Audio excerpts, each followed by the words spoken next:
네, 안녕하세요. 정식으로 인사드리고 시작하겠습니다. 네, 안녕하세요.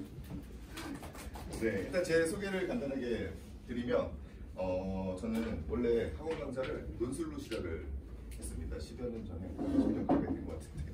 네, 그 논술로 시작을 했어요. 강남청솔에 이리관지라고 하는 논술팀이 있었는데 거기서 이제 시작을 했습니다. 제가 이 말씀부터 드리고 시작하는 이유가 저는 지금 국어 과목을 담당하고 있는데 어쨌든 저는 읽고 쓰는 것을 되게 중요하게 생각을 합니다. 그냥 단순하게 문제를 풀고 어쩌고 저쩌고 이렇게 진행을 하는 것이 아니라 일단 무조건 읽고 쓰는 것이 전제가 되어야 된다라고 생각을 하는 사람이에요. 그래서 그 부분을 먼저 강조드리고 싶고요. 네, 몇 년 전까지는 그 긍정중국어라고 하는 학원에서 부원장 역할을 맡으면서 거기서 나오는 모든 교재라든지 뭐 모든 어떤 자료들 그리고 수업 내용들 다 제가 썼던 사람이고요. 그리고 몇 해 동안 주간이랑 대천학원에 출강했었고요. 그리고 지금은 서정국어에서 진행을 하고 있습니다. 네, 오늘 그 여기 보시면 수능국어 설명회입니다. 어떤 분들은 뭐 벌써부터 수능이냐라고 생각을 하시는 분들도 있으실 거고, 어떤 분들은 요새 뭐 수능이 어렵다고 하니까 미리미리 준비를 해야 되지 않나 뭐 이런 생각을 하시는 분들도 많이 있을 거예요.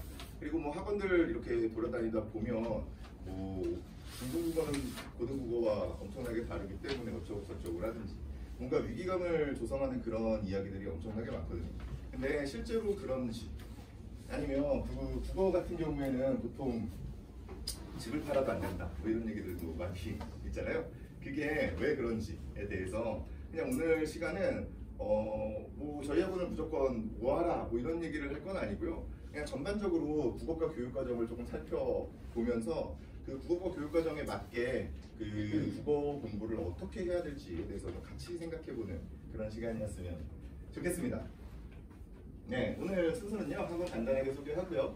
그리고 교육의 목표를 잡기 위해서 그 국어과 교육과정을 조금 살펴볼 거예요. 그래서 그 일반적인 설명회들보다 조금 길어질 수 있다는 걸 미리 말씀을 드릴게요. 1시간이 부쩍 넘을 겁니다. 네, 그러면서 저희 학원에서 준비하고 있는 교육과정 그리고 수업과 관리가 어떻게 진행되는지 말씀을 드리고 마지막으로 질문과 답변 하면서 끝나는 그런 순서로 진행을 하겠습니다. 네, 학원은 뭐 간단합니다. 그냥 국어 전문 학원이고요. 수능과 내신을 양쪽을 다 하고 있기는 한데 일단 수능 쪽으로 조금 치우쳐 있다라고 생각을 하시면 되고요. 학년은 중학교 2학년부터 고등학교 3학년 때까지 이렇게 구성이 되어 있고요. 네, 온 많은 그 구성원들이 열심히 일을 하고 있다. 좀 받으시면 될 것 같습니다. 네, 교육의 목표를 잡기 위해서 일단 중등교육과정의 이해라고 하는 이런 걸 만들어 놨는데요. 일단 뭐 생각해 보셔야 되는 건 중등교육과정이 도대체 뭘까에 대해서 좀 생각을 해보셔야 돼요. 그냥 뭐 보통 가면 중등국어, 고등국어 얘기하면서 이렇게 뭔가가 다르다라고만 계속해서 사람들이 이야기를 하는데 그러면 그 다른 거에 대해서 도대체 어떻게 접근을 하고 있는지 중학교 때 이전까지 다니던 학원들과 그 이후에 지금 뭐 예비고일 지금부터 시작해서 예비고일이라고 지금 난리가 나는데 그 고등학교 공부를 도대체 어떻게 해야 될까에 대해서 좀 고민을 해보셔야 돼요. 근데 일단 이것부터 한번 보시죠. 그 자료 제가 드린 것 중에 맨 마지막에 국어과 교육과정이라고 하는 부분이 있습니다.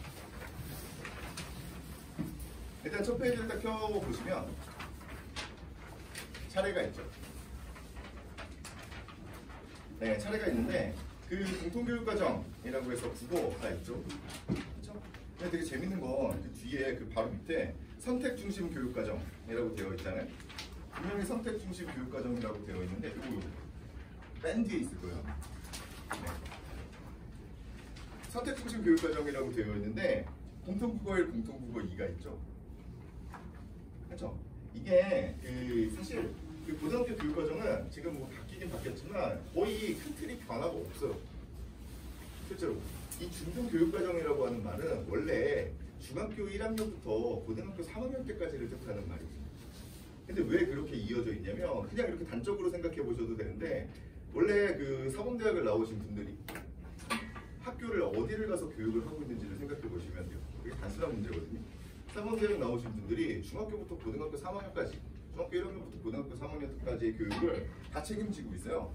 그러면 여러분들이 생각해 보셔야 되는 가장 중요한 부분은 중학교 공부부터 고등학교 공부까지가 연속성을 가지고 이어져 있다는 부분이에요. 이건 고등학교 올라간다고 해서 무언가가 무 자르듯이 딱 이렇게 잘려져 있는 그런 것이 아니라는 거죠. 근데 사람들이 그걸 가지고서 이제 위기감을 줄 수 있는 가장 좋은 방법 중에 하나가 그 성적을 언급하는 거죠. 고등학교 올라가면 학생들이 갑자기 성적이 확 떨어진단 말이에요. 떨어지는 학생들이 더 많죠. 그냥 유지하고 있는 학생들보다. 그게 당연히 그럴 수밖에 없어요. 왜 그럴 수밖에 없냐면 원래 중학교 교육과정에서의 어떤 성적 처리 방식이 90점 이상, 수행평가까지 다 합쳐서 90점 이상이면 A가 나와요. 그쵸? 근데 뭐 지금은 10%로 바뀌었죠.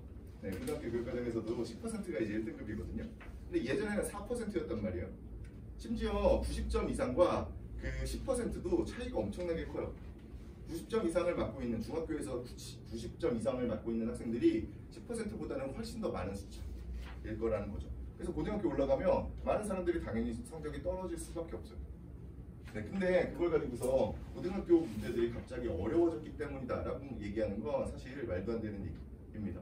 심지어는 특정학교 같은 경우에는 그 국어 점수는 실제로 1등급 컷이 거의 90점 이상 이렇게 특정 경우에는 심지어는 한 개 틀리면 2등급 이렇게 떨어지는 경우들도 많이 있었거든요. 국어 시험 자체가 어렵지가 않아요. 국어 시험 자체가 어려운 것이 아니라 원래 이렇게 층이 막 이렇게 쌓여져 있었는데 그게 드러나는 것뿐이다 라고 생각을 하셔야 돼요. 그래서 이 중등교육과정이라고 하는 건 연속적으로 이어져 있는데 이어져 있는 것들이 이렇게 6가지의 영역으로 나눠서 그냥 조금씩 차근차근 이렇게 쌓아가는 그런 패턴을 가지고 있습니다. 재밌는 건 방금 말씀드렸다시피 공통과목, 여기 선택 중심 과정임에도 불구하고 공통과목에 공통국어 1과 2가 있는데 이 공통국어 1과 2가 그냥 고등학교 1학년 1학기 2학기예요. 이건 여태까지 변한 적이 없어요. 계속 똑같습니다. 이게 이름만 조금씩 바꿔요. 그냥 국어 1, 국어 2. 네, 그런 식으로 그냥 상하 이런 식으로 바뀌기만 했을 뿐 여태까지 교육과정이 바뀌지가 않습니다. 그 얘기는 뭐냐면 국어라고 하는 과목으로 고등학교 1학년까지 하나의 덩어리로 묶어서 교육을 하겠다는 얘기예요. 고등학교 올라간다고 해서 뭔가가 달라지는 게 아니라는 거죠. 제가 이렇게만 말씀을 드리면 뭔가 의심이 될 수도 있으니까 어떤 것들을 다루는지를 한번 확인을 해볼게요. 제가 드린 이 자료는 사실 엄청나게 원래 두껍거든요. 원래 두꺼운데 그 중에서 표 같은 것들만 좀 핵심적인 내용들만 제가 추려놓은 거예요. 그래서 페이지가 조금 이렇게 뜨는 경우들이 많습니다. 이거 보시던 거 그냥 계속 보시면 돼요. 네, 그 독서 사람들은 어려워하는데 독서에 대해서 뭘 배우냐? 8페이지를 보시면 뭐 이거 안 보셔도 됩니다. 이거 그냥 보셔도 돼요. 네, 8페이지에 그 읽기라고 되어 있는 부분이 있는데 여기 이제 공통교육과정이에요. 공통교육과정에서 그 읽기 쪽에서 뭘 다루나? 여기 처음에 지식이라고 하는 측면에서 맨 오른쪽 끝에 보시면 중학교 1에서 3학년까지가 있죠. 보면 인문예술, 사회, 문화, 과학, 기술 등 다양한 분야의 글이고요. 다양한 설명 방법, 다양한 논증 방법, 그리고 뭐 생각과 감정이 어쩌고 저쩌고 그런 얘기들이 있죠. 그렇죠? 그럼 이제 고등학교 올라가면 달라지는지를 또 확인하면 되잖아요. 선택 중심 과정에서 공통국어 1을 보면 되죠. 그건 이제 77페이지에 있는데 뒤에서 몇 장 이렇게 뒤에서 한 3장 정도 보시면 되는데요. 그 오른쪽 면에 2번 읽기라고 되어 있고요. 네, 그러면서 밑에 그 내용 요소 중에 지식이의 측면을 보시면 사회 문화적 맥락, 인문예술, 사회 문화, 과학, 기술 등 다양한 분야의 글, 다양한 설명 방법, 논증 방법, 생각과 감정 어쩌고 저쩌고 똑같죠. 이게 뭐 2학기가 된다고 달라지겠어요? 달라지지 않아요. 그 맨 마지막에서 한 페이지만 이렇게 딱 넘기면 87페이지가 있는데 87페이지예요. 왼쪽에 있는데요. 사회 문화적 맥락, 인문예술, 사회 문화, 과학, 기술 등 다양한 분야의 설명 방법, 논증 방법 어쩌고 저쩌고 똑같습니다. 그냥 국어과 교육과정에서는 그 학년별로 항상 포함되어 있는 것들이 독서에 대한 부분이 항상 포함되어 있고요. 그리고 나서 그 포함되어 있는 내용들이 그냥 반복되는 것 뿐이에요. 물론 학년이 올라갈수록 조금 더 글이 길어진다거나 어휘 수준이 조금 더 높아진다거나 그런 부분들은 분명히 있겠죠. 네, 근데 기본적인 틀은 변화가 없다는 거예요.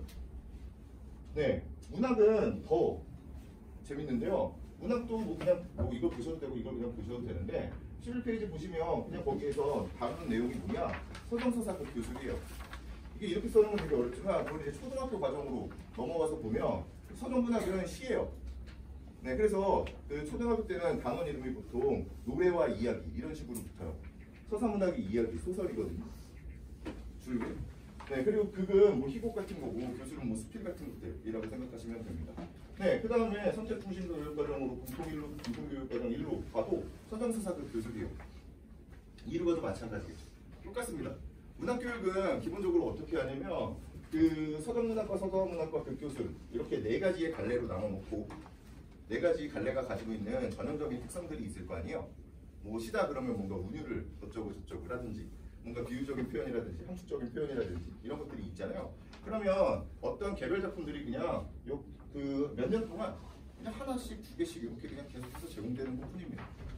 그걸 보고서 이 그 개별 작품이 가지고 있는 전형적인 특성을 이 갈래가 가지고 있는 전형적인 특성을 이 각각의 개별 작품들이 얼마나 잘 보여주고 있나 이게 선지로 구성되는 거예요. 그래서 무슨 표현법이다. 그럼 그게 선지로 구성되겠죠.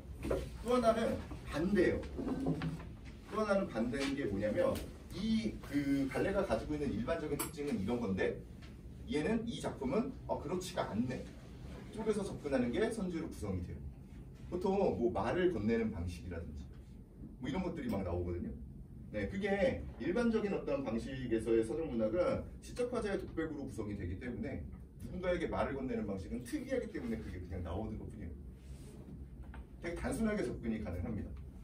네, 문법은 조금 복잡하다고 생각하실 수 있는데 문법은 뭐 공통교육과정에서 온갖 걸 다 배웁니다. 음은 문자체계 이쪽이 중학교예요.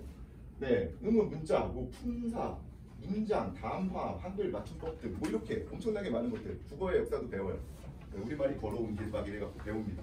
네, 그러고 나서 이 고등학교 1학년으로 올라가면 음운의 변동 그리고 담화와 문법 요소 그리고 2학기로 가면 국어 역사니까 이제 국어사, 세종어제, 훈민정음 막 이런 거 얘기하는 거 그리고 맞춤법 이런 식으로 다뤄요. 물론 그 뭐 학교마다 조금씩 이렇게 달라지는 경우는 있어요. 근데 잘 생각해 보시면 저 음운 체계에 대한 그 어떤 이해가 먼저 중학교 때 만들어지고 어떤 소리값에 대한 이야기라든지 아니면 종성 발음의 원칙이라든지 뭐 기본적인 것들을 중학교 때 배워야 다. 그리고 나서 음운 변동이라고 해서 뭐 된소리 대기라든지 뭐 이런 것들 있잖아요. 그런 것들 그냥 추가되는 것뿐이에요. 네, 담화와 문법 요소 그대로 있죠. 맞춤법 여기도 있죠. 네, 그냥 몇 가지가 추가되는 것뿐입니다. 달라지지가 않아요. 그냥 어디 딱 가셔서 고등문법과 중등문법은 차원이 다르다라고 말씀하시면 그냥 걸으시면 돼요. 교육과정에 대한 이해가 전혀 없는 거예요. 네, 심지어 어떤 일이 있냐면 그 문장 파트나 아니면 여기 지금 아까 전에 이 품사 파트 있잖아요. 이쪽을 이쪽에서 안 다뤄요. 고등학교 과정에서 안 다루거든요. 근데 재밌는 건 만약에 이제 수능 문제를 풀잖아요. 수능을 시험을 딱 보면 그 문법에서 학생들이 틀리는 게 딱 두 가지가 있는데 한 가지는 그 문장의 짜임에 대한 부분이에요. 아는 문장, 안긴 문장 뭐 이런 거 들어보신 적 있죠? 뭐 관형절이라든지 부사절이라든지 이런 거. 거기서 일단 많이 틀리고요. 또 하나는 조어법이라고 하는데 합성어나 파생어 같은 거 나오는 거 있죠. 단어의 어떤 구성 요소에 대해서 생각하는. 거기서 많이 틀리거든요. 근데 문제는 고등학교 때 그걸 다루지 않아요. 고등학교 1학년 국어과정에서 이걸 다루지 않는다고. 실제로 어려운 것들은 문법에서 어려운 것들은 여기에 있어요. 중학교 때 그 어떤 교육과정을 온전히 또는 조금 완벽하게 이해하지 못한 학생들은 실제로 수능을 못 보는 거예요. 근데 1학년 내신 보는 데는 아무런 지장은 없어요. 물론 이쪽 이제 국어의 역사 쪽으로 가면 조금 얘기가 달라지긴 하는데 기본적으로 음변동 같은 것들은 한 3등급 이상 정도만 되면 안 틀립니다. 네, 안 틀리는 거예요. 근데 항상 이제 계속해서 고등학교 교육과정에 대해서 고등학교 국어가 어렵다고 이야기하는 사람들이 맨날 이제 문법 하라 그러면 뭐 하냐면 이걸 해야 된다고 막 얘기를 합니다. 지금은 조금 덜 해지기는 했는데 요새는 막 이 분위기가 좀 이상하죠. 그렇죠? 이게 예비고일이라고 하면 만약에 예비고일이라고 하면 원래는 지금 시기거든요. 그렇죠? 원래 예비라는 말이 붙는 건 겨울에 보통 시작을 해요. 근데 지금은 여름부터 시작을 하기도 하고요. 심지어는 1년 전부터 지금부터 예비고일이라고 막 고등부 수업해야 된다고 막 이렇게 얘기하시는 분들도 되게 많습니다. 그래서 막 실장님 전화 받으면서 맨날 그 학년을 이렇게 막 맨날 확인하고 있는 그런 일들이 벌어지는데 실제로 그렇게 뭐 어떤 고등이라고 하는 이름값에서 오는 그런 위기감 이런 것들을 이용하는 것뿐이니까 그런 부분에 대해서는 사실 신경 쓰실 이유가 없더라라는 생각을 하셔야 돼요. 기본적으로 국어과 교육과정은 어디까지? 그냥 고등학교 1학년 과정까지가 하나의 덩어리다. 그래서 막 고등학교 어떤 과정을 뭔가 먼저 선행을 한다 이런 식으로 접근하는 것이 아니라 문법 같은 경우도 다른 어떤 과목들 같은 경우에도 그냥 지금 할 수 있는 것들을 쭉 진행을 하면 돼요. 네, 근데 문제는 뭐냐면 지금 교육 어떤 방식 같은 것들이 조금 문제가 있기 때문에 그런 거죠. 사실 중학교 때 사람들이 공부하는, 중학교 때 학생들이 공부하는 부분들을 살펴보면 내신 수업을 이제 뭐 주로 하죠. 내신 수업 주로 하는데 실제로 내신 범위가 엄청나게 좁아요. 엄청나게 좁거든요. 뭐 문학작품 뭐 한두 개? 네, 그리고 뭐 비문학글 하나 정도? 네, 뭐 특정 경우에 문법 조금 섞이고 요 정도거든요. 근데 그걸 이제 4주씩 5주씩 수업을 한단 말이에요. 4주씩 5주씩 수업을 하려면 어떻게 할 수밖에 없냐면 수업 내용을 이제 뭐 조금 더 자세하게 말을 할 수는 있겠죠. 근데 이제 보통 사람들이 얘기를 하는 건 이렇게 몇 번 반복을 해준다. 반복하는 과정에서 온갖 문제들을 다 푼다가 됩니다. 근데 사실 그럴 필요가 없어요. 네, 그래서 최근에는 그 중학생 같은 경우에는 내신 학원을 안 다니는 학생들이 생각보다 되게 많이 있어요. 그냥 혼자서 자습서 한 번만 풀어. 자습서랑 만약에 문제가 필요하면 자습서랑 평가 문제집, 평가 문제집도 2개 이렇게 사서 풀면 돼요. 그럼 90점 이상 그냥 충분히 나옵니다. 네. 근데 어쨌든 그렇게 반복적으로 무언가를 하는 그런 연습들을 하면서 학생들의 어떤 습관들이 좀 무너지고 있는 거죠. 스스로 생각하려는 그런 시도들을 잘 안 하고 있는 거죠. 그냥 무조건 반복적으로 외우려고만 하는 그런 분위기가 지금 형성되어 있어요. 계속해서 그래왔죠. 근데 그게 그 차후에 어떤 사고력을 기르는 그런 수업으로, 그런 어떤 능력으로 이어지지가 않아요. 그래서 나중에 고등학교 1학년 올라가면 되게 힘들어하죠. 왜냐면 뭐 한두 작품 가지고서 막 몇 번씩 돌려가면서 그렇게 공부를 했는데 고등학교 딱 올라가니까 특정 학교 같은 경우는 그 문학 작품이 한 10개, 15개씩 들어온단 말이에요. 문법도 같이 섞여 있고. 그럼 힘들죠. 그러다 보면 이제 포기하는 거죠. 네, 그리고 나서 한 고등학교 1학년 2학기쯤부터 되면 아 나는 정시 파이터다 뭐 이런 식의 얘기들이 나오기 시작하는 거죠. 네, 그럼 일단 고등학교 1학년 교육과정 일단 국어과의 끝에 뭐가 있는지를 먼저 살펴보시죠. 저는 사실 이 국어 공교육을 되게 신뢰하는 사람이에요. 그래서 아까 전부터 계속 공교육을 기반으로 해서 이야기를 하고 있는데요. 제가 공교육을 신뢰하는 이유는 일단 교재가 되게 좋아요. 제가 온갖 교재 다 써본 사람인데 근데 제가 저보고 만약에 교과서만큼의 어떤 퀄리티로 어떤 교과서 그 교재를 만들려고 하면 전 못 만들 것 같거든요. 네, 엄청나게 잘 쓴 그런 글들이 많이 있고 그리고 구성도 되게 좋습니다. 네, 그리고 커리큘럼도 엄청나게 잘 짜져 있고 그리고 학교 선생님들도 되게 똑똑하신 분들이 되게 많아요. 네, 그래서 공교육을 신뢰하고 있는데 실제로 커리큘럼이 잘 짜져 있다는 게 이거 보시면 보이시나요 혹시? 이 문법이랑 이제 문학 쪽이거든요. 고등학교 이제 그 국어과의 마지막에서 배우는 것들인데 혹시 어떤 연관성 같은 게 좀 보이시나요? 네, 문법 부분만 살펴보면 이 문법은 의문의 변동. 의문의 변동이라고 하는 건 어떤 글이 있을 때 또는 어떤 단어 같은 것들이 있을 때 어떻게 읽을 거냐에 대한 이야기죠. 소리값에 대한 이야기입니다. 근데 한글 맞춤법은 철자법과 관련이 있는 거죠. 어떻게 쓸 거냐의 문제입니다. 네, 중세국어는 애초에 훈민정음이 만들어졌을 때 어떤 형태를 취하고 있었을까 우리의 국어라는 뭐 그런 얘기거든요. 이어지게 보이세요? 잘 안 보이죠? 네, 잘 안 보입니다. 네, 한글 맞춤법 1항 혹시 기억나시나요? 기억 안 나시겠죠? 그렇죠? 네, 표준어를 소리 나는 대로 적되 어법에 맞도록 적는다. 네, 한글 맞춤법을 이해하기 위해서 소리값에 대한 정보가 필요하다는 얘기예요. 한글 맞춤법 얘기하면 사람들은 막 무조건 다 외워야 되는 거라고 생각을 하는데 실제로 뭐 외워야 되는 부분들도 있어요. 관습적인 부분들이 있으니까 어쩔 수 없이 외워야 되는 부분들이 있는데 근데 대부분의 경우 어떤 문제로 출제되는 그런 경우들 같은 경우에는 대부분 어떤 원리를 기반으로 해서 추론을 할 수가 있게 되어 있습니다. 뭐 예를 들어서 만약에 이제 뭐 깍두기라는 말이 있어요. 깍두기 할 때 그 중간에 뚜 소리가 나는 그 두 번째 글자를 어떻게 적을까요? 주라고 적을까요? 뚜라고 적을까요? 그렇죠. 그냥 두라고 적으면 되죠. 그렇죠. 근데 뭐 이제 그 어른들 같은 경우는 너무나도 오랫동안 익숙하게 써왔던 것이기 때문에 안 헷갈리는데 학생들 같은 경우는 소리값이 동일하기 때문에 헷갈릴 수가 있어요. 그렇죠. 근데 그게 어떤 식으로 접근을 하면 그냥 간단하게 접근이 되냐면 그 된소리 되기라고 하는 음운변동 현상을 이용을 하면 되거든요. 된소리 되기는 앞말의 종성에 아침에 기역이나 디귿이나 비 오면 뒤에말이 그냥 된소리가 되는 거예요. 센 소리가 되는 거거든요. 근데 그게 왜 그러냐면 기역이나 디귿이나 비읍 같은 소리는 원래 터지는 소리 값이거든요. 공기의 흐름을 이렇게 막고 있다가 이렇게 터뜨리는 소리요. 봐 이렇게 터뜨리는 소리 값인데 얘가 종성에 오면 소리가 터지지가 않아요. 이렇게 끝나죠. 그래서 얘가 온전한 소리 값을 그 종성에서 발현을 못하기 때문에 뒤에 거를 그냥 세게 발음을 하는 거거든요.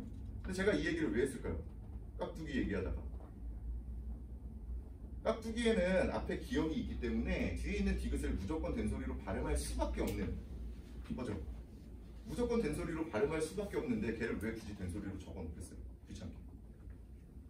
그래서 음운변동이라고 하는 것에 대한 지식이 있으면 한글 맞춤법에서 외워야 될 내용들이 확 줄어듭니다. 네, 그리고 중세국어로도 이어지는데 중세국어는 원래 애초에 소리 나는 대로 썼어요. 네, 그래서 그 어떤 그 중세국어를 읽을 때 소리값에 대한 정보가 필요하죠. 이해하는 데 도움이 됩니다. 네, 심지어는 문학과도 조금 이어지는데 일단 문학을 쭉 살펴보시면 문학의 갈래, 아까 전에 얘기한 서정서사 그 교수 요 네 갈래고요. 그리고 한국문학의 독특성과 특수성은 한국문학만이 가지고 있는 어떤 특수한 성질이 있겠죠. 그렇죠? 근데 그럼에도 불구하고 어떤 보편적인 내용을 담고 있어서 무언가 세계인의 마음을 울릴 수 있다. 뭐 이런 얘기고요. 밑에 문학의 주체적 수용과 생활화, 주체적 수용과 생활화는 모든 과목에서 이제 그렇죠? 네, 요구하는 그런 바입니다. 근데 재밌는 건 이쪽이랑 어떻게 연결이 되냐면 이 한국문학의 보편성과 특수성에 대해서 이야기를 하려면 특히 이 특수성에 대해서 이야기를 하려면 커리큘럼을 어떻게 짤 수밖에 없냐면 시간의 흐름에 따라서 통치적으로 짤 수밖에 없어요. 우리 문학이 가지고 있는 전반적인 특성을 다 봐야 되잖아요. 그렇죠? 그러면 이게 현대문학 작품도 분명히 있겠지만 옛날에 쓴 고전 문학 작품들도 있단 말이에요. 근데 고전 문학 작품들은 뭘로 써 있겠어요? 중세국어로 써 있겠죠. 그러면 이 교육과정에서 이 국어과에서 마지막에서 학생들에게 요구하고 있는 바가 중세국어를 기반으로 해서 어지간한 것들을 읽어내라는 거거든요. 어지간하지 않은 것들은 수능 시험을 보면 현대어를 해석을 해서 출제가 돼요. 또는 그런 부분들이 너무 어려우면 밑에다가 주석을 달아줘요. 그냥 기본적인 중세국어 지식을 바탕으로 해서 고전시가 같은 걸 읽어내라 라고 하는 시도라고요. 실제로 고등학교 1학년 2학기가 되면 뭐 학교마다 조금씩 다를 수는 있겠지만 대부분의 경우에 사람들이 되게 괴로워하거든요. 괴로워하는 이유 중에 하나가 가사작품이 등장하기 때문이에요. 이때 가사작품이 뭐냐면 그 관동별곡 뭐 이런 거 있죠. 삼인곡, 송민곡, 상춘곡 뭐 이런 거 시조랑 비슷하게 생겼는데 엄청나게 긴 것들 있잖아요. 그게 나오면 이제 엄청나게 괴로워합니다. 근데 실제로는 이 교육과정 자체에서 요구하고 있는 바는 그걸 외우라고 하는 게 아니에요. 하나하나 다 외우고 앉아있으라는 얘기가 아닙니다. 근데 우리가 이제 고등학교 국어를 준비를 하면서 이런 어떤 고전시가 같은 것들을 어떻게 접근하고 있는지를 좀 살펴보셔야 돼요. 제가 정말 뭐 되게 황당한 얘기들을 되게 많이 들으면서 이렇게 이 동네에서 지내고 있는데 일단 뭐 고전시가를 잘하기 위해서는 뭐 어떤 특정 기간에 시조를 100편 정도를 외워야 됩니다. 뭡니까 도대체? 특정 경우에는 현대시 같은 현대문학도 마찬가지로 현대시 몇 작품을 섭렵하고 올라가야 됩니다. 뭐 이런 얘기들을 하고 있어요. 교육과정의 어떤 목표가 전혀 다른 얘기들을 하고 있는 거라고 생각을 하시면 돼요. 네. 게다가 더 황당한 얘기는 고전문학은 어차피 옛날에 다 써놓은 거잖아요. 그래서 새로 나오지가 않잖아요. 새로 나올 리가 없죠. 근데 사실 나올 수도 있거든요. 새로 발견될 수가 있어서. 근데 그러니까 고전문학은 어떤 수가 정해져 있으니까 암기로 접근이 가능하다. 뭐 이런 얘기도 해요. 근데 수능 보잖아요. 저는 대학교 때 국문학을 전공을 했고 그리고 대학원에서 국어 교육을 전공을 했거든요. 네, 근데 그럼에도 불구하고 저 처음 보는 작품들도 많이 나와요. 근데 뭘 암기로 접근을 하겠다는 말도 안 되는 얘기들을 하고 있는 거죠.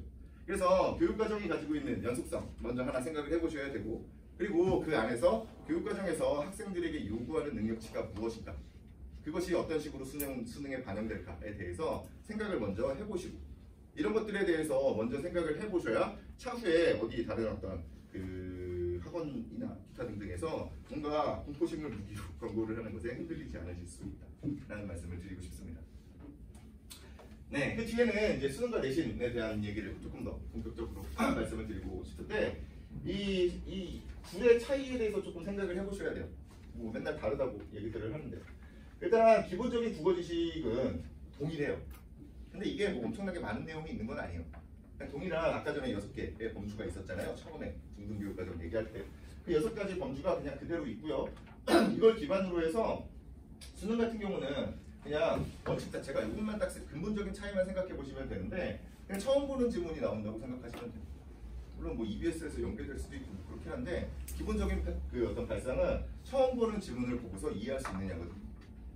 근데 내신 시험 같은 경우는 지문이 미리 제공되고 그것에 대해서 수업도 하시고 뭐 자료도 주시고 하시죠. 그래서 이게 그냥 근본적인 차이라고 보시면 됩니다. 근데 되게 재밌는 건 뭐냐면 사람들은 저 내신 시험을 그냥 암기만 하면 된다라고 생각을 하시고 그리고 수능 수업은 엄청나게 수능 시험은 엄청나게 어려운 시험이라고 생각을 한다는 거예요. 근데 사실 이게 반대거든요. 어떤 뭐 설명회 같은 데 가보시면 이제 수능 강의를 하시는 분들은 되게 자부심이 넘쳐요. 그리고 내신 막 무시해요. 되게. 그렇거든요. 근데 그게 왜 그렇게 되냐면 일단 뭐 이제 고학년을 가르친다라고 하는 뭐 그런 어떤 자부심 같은 게 있을 수는 있잖아요. 근데 재밌는 건 뭐냐면 원래 그 학원 강사의 어떤 삶이 어떤가에 대해서 조금 생각해 보시면 좋은데 뭐 특정 경우에 뭐 처음에부터 들어갈 때부터 이제 재롱반부터 들어가서 이제 시작을 하시는 분들도 있겠지만 일반적인 경우에 만약에 이 동네에서 학원 강사를 시작한다고 생각을 했을 때 제가 만약에 그 한 분을 이제 국어 선생님으로 초빙을 해요. 초빙을 하면 어떤 수업을 맡길까요? 제가 만약에 어떤 분을 이제 국어 선생님으로 초빙을 하면 중학교 내신 수업부터 맡기고 네, 그리고 학년이 이렇게 올라가겠죠. 연차가 쌓일수록. 그리고 그러고 나서 최후에 마지막에 뭐 수능 수업 온갖 학교들이 다 모여있는 학생들을 대상으로 하는 수업을 이렇게 시키겠죠. 네, 그래서 이쪽에 대해서 사람들이 되게 자부심을 가지고 있는데 실제로 이 시험은 그렇게 어려운 시험이 아니에요. 태생적으로 어려운 시험이 될 수가 없어요. 그렇죠? 왜냐면 그 처음 보는 지문을 가지고서 답을 골라내야 되기 때문에 여기 처음 보는 지문 안에 답이 다 있게 되어 있어요. 네, 그걸 이해하지 못하는 것 뿐이죠. 그렇죠? 그래서 어떤 일정 정도의 어떤 추론 능력, 여기서 뭐 추론이라고 얘기하니까 되게 어려운 말 같지만 실제로 이 추론이라고 하는 건 결국에 어떤 얘기들이 있을 때 그것에 대한 어떤 말귀를 알아듣느냐 모르느냐의 문제거든요. 그냥 단적으로 말씀을 드리면 그냥 어떤 문장이 그 본문에 이렇게 써 있어. 그러면 그게 선지로 이렇게 구성이 될 때 이게 일치하냐 일치하지 않냐만 판단하면 돼요. 이게 답니다. 이게 수능 시험이에요. 아무것도 없죠. 네, 그래서 이런 능력만 가지고 있으면 돼요. 근데 사실 저쪽이 어려운 이유는 저것과 관련한 어떤 온갖 지식들이 같이 들어오기 때문에 그렇습니다. 그러면 저건 어쨌든 그 범위가 정해져 있으니까 이걸 그 암기반에서 접근이 가능할까라고 생각을 하시겠지만 실제로 그렇지는 않습니다. 제가 설명회 때마다 말씀드리는 것 중에 하나가 제가 되게 오래전에 그 경기여고 학생을 내신 수업을 한 적이 있거든요. 근데 그 학생이 진짜 암기력이 너무 좋아요. 저는 내신 수업을 해도 다 이렇게 쓰게 만들거든요. 내용을 이렇게 쓰게 만드는데 그 거의 그 쓰라고 하면 자습서랑 거의 똑같이 써요. 그래서 이거 100점 맞겠네? 100점 맞겠다. 나 이제 잘 되겠다. 이렇게 생각을 하고 있었는데 한 90점? 이 정도밖에 못 맞아. 그래서 이제 갖다 놓고서 이렇게 문제 틀린 거 보면서 이렇게 물어보니까 본인이 쓴 내용들 있죠. 본인이 외워놓은 내용 있잖아요. 그거랑 이 선지랑 이게 그 일치하는 말인지 일치하지 않는 말인지를 잘 몰라요. 이게 지금 여러분들이 생각하시기에는 부모님들이 생각하시기에 말도 안 되는 얘기라고 생각하시겠지만 실제로 그런 경우들이 부지기 있습니다. 거의 대부분 한 반 이상은 그렇다고 생각하시면 돼요. 네, 그게 왜 그럴 수밖에 없냐면 학교 선생님들도 엄청나게 똑똑하신 분들이라니까요. 그래서 본인들이 이제 필기해준 내용이나 아니면 뭐 자습서에 있는 내용들이나 이런 것들을 선지로 그냥 똑같이 써주지 않아요. 무언가 단어를 대체를 하거나 아니면 문장 구조를 바꿔주거나 아니면 어떤 논리 구조를 바꿔주겠죠. 그렇죠? 그러면 그것에 대해서 판단할 수 있는 능력이 필요하다고요. 근데 그 판단할 수 있는 능력은 어쨌든 수능에서 근본적으로 요구하는 능력이라는 거죠. 그래서 내신 시험이 어려울 수밖에 없는 이유가 애초에 어렸을 때부터 이런 추론 능력을 가지고 있지 않은 학생들은 암기만 해서는 저기서 뭐 몇 번을 돌리건 간에 저거 문제를 다 맞출 수가 없어요. 실제로. 네, 그래서 저쪽이 훨씬 더 어려운 시험입니다. 게다가 수업 준비를 하는 저의 관점에서 생각을 해봐도 저쪽이 훨씬 더 어려워요. 이쪽은 제가 이거 수업 준비를 하려면 뭐가 필요하냐면 시험지가 딸랑 한 장 필요합니다. 어차피 여기서 다 답이 나오기 때문에 그냥 시험지만 이렇게 보고 있으면 돼요. 그래서 이 문장과 이 문장이 합쳐서 이 선지가 나왔구나만 설명해 주면 돼요. 이 내용이 여기에 이런 식으로 구성이 되어 있어만 설명해 주면 돼요. 그래서 수능 수업은 실제로 엄청나게 쉬워요. 준비하기가. 근데 저쪽 수업을 제가 준비하려면 뭘 해야겠습니까? 일단 뭐 교과서 분석이야 뭐 똑같이 하겠지만 그 이후에 그 학교 선생님이 뭐라고 말씀하셨는지를 제가 계속해서 학생들한테 물어보면서 소통을 해야 돼요. 그렇죠? 물론 이제 뭐 되게 적극적인 학생이 있으면 조금 수월하겠지만 그런 경우가 잘 없잖아요. 그래서 온갖 사람들이 어떤 그 사람들의 조각조각을 이렇게 모아서 제가 뭔가를 정리해야 되는 그런 일들도 있고요. 또 그 어떤 그 최신 그 어떤 작품이나 아니면 어떤 이론들에 대한 그 최신 이론들이 존재하고 있는지를 계속해서 제가 논문 같은 것도 찾아봐야 되거든요. 신사업을 제대로 하려면 그렇게 해야 돼요. 네, 그냥 교과서만 몇 번 돌려라 이런 얘기를 하면 안 되고. 그래서 엄청나게 귀찮고 어려운 일입니다. 네, 제가 생각하는 것도 학생이 대하는 것도 실제로 저쪽이 엄청나게 어려운 시험이에요. 네, 그 부분을 조금 생각하셔야 돼요. 이쪽은 그렇게 어려운 시험이 아니다. 근데 어려워하죠. 그렇죠? 왜 그렇겠어요? 기본적인 추론 능력이 없기 때문에 그렇습니다. 이걸 기본적인 추론 능력이 없는 애들을 가지고서 배경 지식을 막 때려 넣으면 그게 된다라고 이야기를 하고 있는 지금 이런 분위기 이거죠. 비문학 독서 같은 것들을 이야기를 할 때 최근도 아니죠. 이건 이제 학원계에서 일어났던 어떤 유행 같은 건데 그 비문학 지문은 항상 어려워요. 항상 어렵기 때문에 그 어떤 유행같이 이렇게 교육 방식에 대해서 유행같이 이렇게 돌고 돌거든요. 어떤 한쪽은 그 문해력이 중요하다, 기본적인 문해력이 중요하다라고 이야기하는 쪽이 있고 한쪽은 배경 지식이 중요하다라고 이야기하는 쪽이 있어요. 이게 그냥 유행처럼 돌고 돕니다. 근데 지금 시기 자체가 그냥 배경 지식 쪽이 조금 더 위에 있는 것뿐이에요. 네, 근데 실제로 배경 지식이 중요하냐? 실제로 배경 지식은 별로 중요하지 않습니다. 만약에 배경 지식이 필요하면 그냥 학과 공부 열심히 하면 돼요. 나머지 과목들. 네, 배경 지식이 필요 없는 게 실제로 맨날 그 수능만 보고 나면 맨날 나오는 얘기가 이런 거잖아요. 맨날 어떤 그 시인이 자기 작품을 풀었는데 못 풀더라. 답을 못 고르더라. 뭐 이런 얘기 나오고요. 그렇죠? 뭐 최근에도 뭐 어떤 교수가 10년 이상 이것만 연구를 했는데 이거 이상하다. 그렇죠? 그런 식이잖아요. 그렇죠? 뭐 경제 문제가 나왔는데 증권회사 직원이 못 풀더라. 뭐 이런 식입니다. 못 풀 수 있어요. 풀 수도 있고 못 풀 수도 있고 시간이 오래 걸릴 수도 있다고요. 그건 수능 시험이 가지고 있는 성격을 이해하지 못하기 때문이라고. 그냥 말만 바꾸는 건데 그걸 가지고서 깊은 이해를 하려고 하니까 당연히 안 되죠. 만약에 이번에 칸트가 나왔는데 칸트를 요만큼 글을 5분 동안 보고서 이해할 수 있는 사람이 어디 있어요?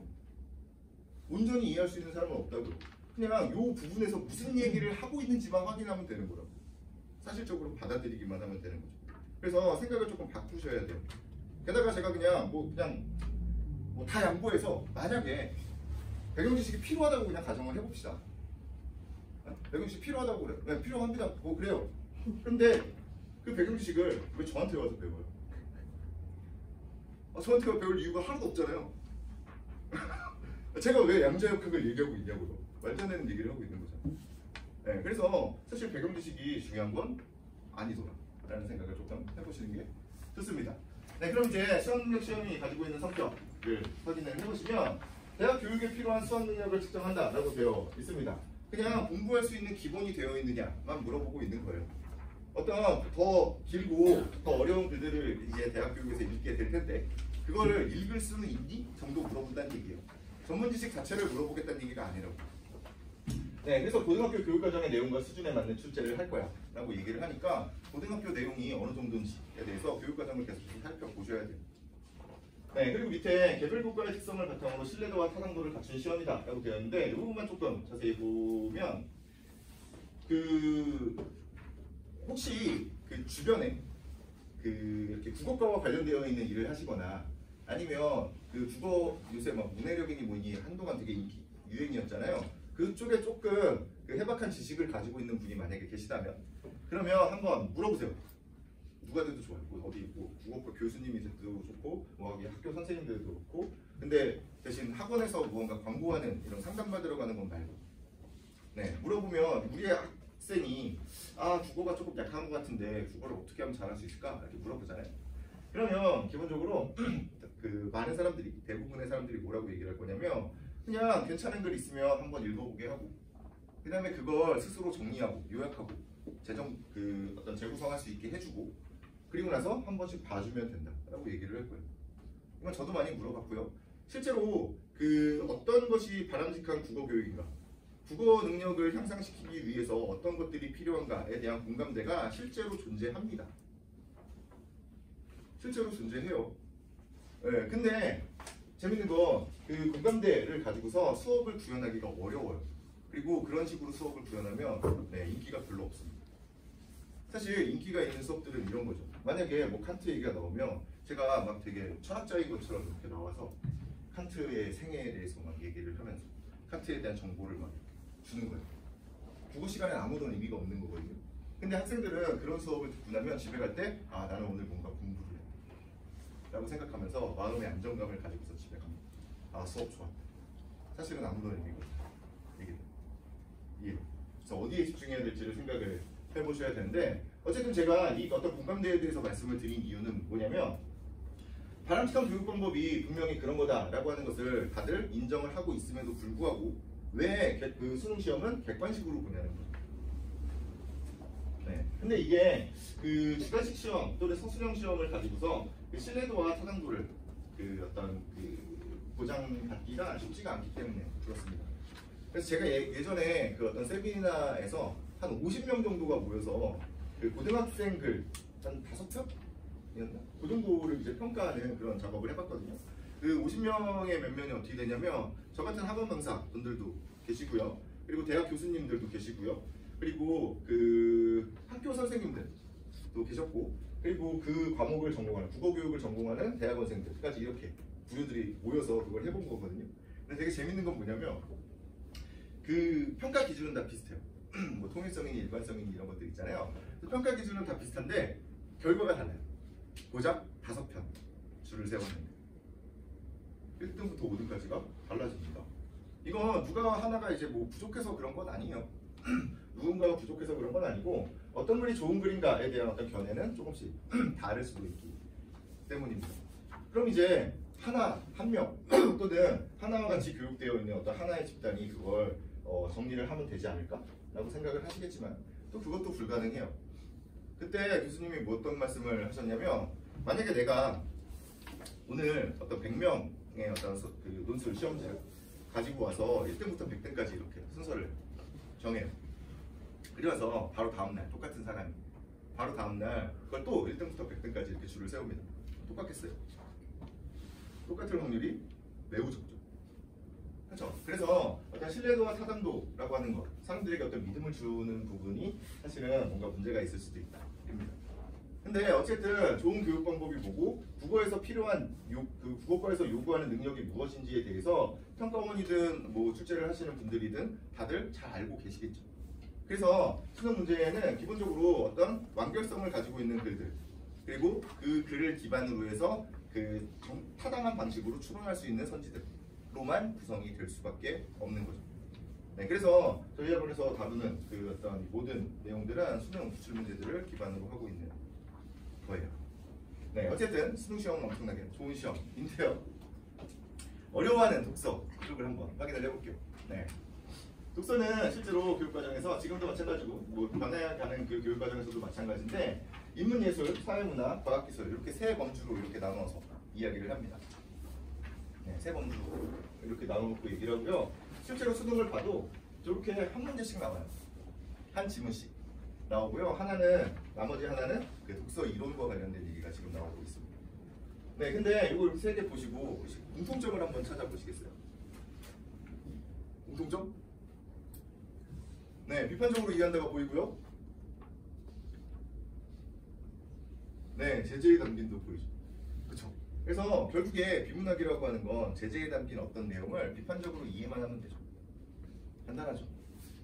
그래서 혹시 비판적 이해가 뭔지를 생각을 해보셔야겠죠. 네, 비판적 이해 또는 뭐 비판적 읽기라고 이야기를 하는데 이게 독서 이론이 되면 뭐 읽기가 되고요. 사고 방식과 관련되어 있는 이론이 되면 비판적인 사고 뭐 이렇게 돼요. 비판적인 이해 이런 식으로 되거든요.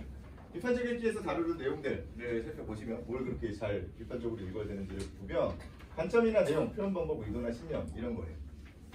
그렇죠? 네, 근데 이 부분을 잘 보시면 이 관점이나 내용 그리고 의도나 신념 같은 경우에는 실제로 그 글이 가지고 있는 중심 내용이나 주제죠. 그렇죠? 네, 그리고 이 표현 방법이라고 하는 건 결국에 글의 구조나 전개 방식이죠. 제가 왜 이걸 그 비판적 읽기 쪽을 사실적 읽기 쪽이랑 같이 말씀을 드리는지에 대해서 조금 생각을 해보셔야 돼요. 사람들은 사실적 읽기라고 이야기를 하면 이건 아무것도 아니에요 라고 생각을 하고 비판이나 추론에 대한 이야기가 나오면 이게 엄청나게 어려운 거라고 생각을 해요. 그렇죠? 근데 실제로는 사실적 읽기만 제대로 되면 나머지는 아무런 문제가 생기지 않는다는 거예요. 네, 무언가 뭐 추론하고 있다, 비판하고 있다, 뭐 이런 식으로 얘기들을 하지만 실제로는 그 사람들이 이 문제를 못 푸는 이유는 사실적으로 받아들이지 못하기 때문이에요. 근데 이게 그 되게 쉬운 거라고 다들 생각을 하시겠지만 실제로 그러냐? 가슴에 손을 얹고 한번 생각을 해보시면 되는데 내가 어떤 글을 읽을 때 어떤 배경 지식이나 나의 가치관이나 기타 등등을 다 배제해 놓고 그리고 그 글을 온전하게 사실적으로 받아들인 후에 그 다음에 배경 지식이나 가치관을 개입을 하시는지에 대해서 생각을 해보시면 좋아요. 그런 사람 거의 없죠. 심지어는 그냥 어떤 글을 읽을까를 고를 때부터 이미 가치관이 개입이 되어 있는 그런 상황들이 엄청나게 많죠. 근데 그렇게 되면 어떤 일들이 생기냐면 내가 생각하고 싶은 대로 생각하죠. 그래서 실제로 그 어른들에게도 마찬가지고 그 학생들에게도 가장 중요한 능력은 실제로는 사실적으로 읽는 능력입니다. 이것만 가지고 있으면 그 수능 문제 푸는데 아무런 문제가 생기지가 않아요. 네, 그 부분을 일단 강조를 하고요. 그러면 사실적 읽기는 어떻게 하는 거냐? 입니다. 여기서 지금 나오고 있는 내용들은 제가 만든 것도 아니에요. 다 있는 내용이에요. 네, 다 퍼져 있는 그런 얘기입니다. 교과서에서 가지고 온 거예요. 노란색만 잠깐 읽어볼게요. 일반적으로 글은 그 종류에 따라서 관습적인 구조를 갖추고 있는 경우가 많다. 예를 들어서 논설문은 서론, 본론, 결론, 설명문은 처음, 중간, 끝입니다. 3단 구성 보통 취하죠. 그리고 본론 부분 또는 중간 부분을 조금 이렇게 세분화하는 거잖아요. 그렇죠? 네, 그래서 어떤 그 전형적인 특성들을 가지고 있어요. 이게 구조입니다. 네, 뭐 구조 독해 이런 얘기들 많이 들어보셨죠? 이런 거예요. 그래서 뒤에 보니까 각 글의 부분들은 정의, 비교, 대조, 예시, 열거, 기타 등등의 내용 전개 방식에 의해서 구성된다. 이게 구성입니다. 네, 그래서 전체적인 구조와 부분적인 구성 방식을 파악하면 된대요. 이것만 하면 돼요. 간단하죠. 그래서 이걸 가지고서 그 어떤 구조 독해라고 얘기를 하면서 이제 구조 독해를 하시는 분들은 아무래도 이런 것들에 대해서 사람들이 익숙하지 않을 수도 있으니까 이렇게 막 어떤 뭐 정의에는 동그라미를 치고 예시에는 뭐 화살표를 치고 뭐 이런 식의 어떤 그 도구들을 사용해서 네, 뭐 이렇게 가르치는 분들이 있는데요. 실제로 뭐 그렇게 어려운 것들은 아닙니다. 사실 뭐 처음, 중간, 끝 또는 서론, 본론, 결론 이 3단 구성은 어렵지 않죠. 근데 만약에 이게 어렵다면 여기 뭐 정의, 비교, 대조, 예시, 열거 뭐 이런 것들이 좀 어렵지 않을까라고 생각을 하실 텐데 이게 아까 전에도 말씀드렸듯이 교육과정이 이어지면서 계속해서 조금씩 계속해서 얘기를 해주고 있는 거예요. 게다가 이걸 이제 이런 것들이 쭉 있으면 이게 뭔지에 대해서 좀 이렇게 종합적으로 정리하는 파트가 있긴 있을 거 아니에요? 그렇죠? 내용 전개 방식에 대해서 이렇게 좀 정리하는 이런 파트가 있을 거예요. 그 파트는 중학교 2학년 때 포함되어 있습니다. 어려운 게 아니라는 거죠. 그렇죠? 어려운 게 아님에도 불구하고 사람들은 이걸 하고 있냐는 거죠. 안 하니까 문제죠. 네, 그래서 집을 팔아도 안 되는 거예요. 그래서 이걸 하기 위해서는 뭘 하면 되냐면 그 전체를 완전히 이해하기 위해서는 읽은 내용을 자신의 말로 요약하면서 종합하거나 재구성할 수 있어야 된다. 이게 다예요. 이게 결국의 독서입니다. 그래서 학생들이 뭘 해야 되냐면 괜찮은 글을 읽고 실제로 스스로 그것을 요약하고 정리를 하고 그리고 교육하는 사람들의 입장에서 뭘 해주면 되냐면 그걸 봐주면 되죠. 네, 그게 됩니다. 이게 독서예요. 그래서 배경 지식이나 기타 등등으로 이렇게 접근하는 것이 아니라 근본적인 방식에 대해서 고민을 해보셔야 된다라고 하는 측면을 하나 생각해 보시면 되고요. 네, 문법도 되게 어려워하시니까 문법은 맨날 그놈의 암기 과목이다. 암기할 게 너무 많다라고들 말씀을 하시니까 문법 얘기도 잠깐 할 건데 네, 이 표는 품사표예요. 문법 배우면 처음 배우는 거거든요. 명사, 대명사, 수사 이거예요. 처음 배우는 겁니다. 근데 재밌는 건 제가 이걸 이렇게 싹 지워요. 다. 빈칸만 냅두고 다 지운 다음에 중학교 2학년과 중학교 3학년 이 두 학년을 대상으로 해서 이거 써봐라 라고 얘기하잖아요. 누가 더 잘 쓸까요? 뭔가 2학년이 더 잘 쓸 것 같죠. 그렇죠? 질문의 의도가 약간 보이잖아요. 네, 실제로 2학년이 더 잘 쓰는 경우가 많습니다. 왜 그럴까요? 네, 1학년 때 배웠기 때문에 배운 지 얼마 안 됐기 때문에 그렇죠? 이게 그냥 우리가 웃어 넘길 수도 있는 얘기인데 실제로 이게 웃어 넘겨서 되는 문제가 아니에요. 사람들이 그 어떤 그 문법 지식을 그냥 무작정 외우는 것에서 끝나기 때문에 그렇거든요. 근데 이게 왜 중요하냐면 계속해서 제가 쌓인다고 말씀드렸잖아요.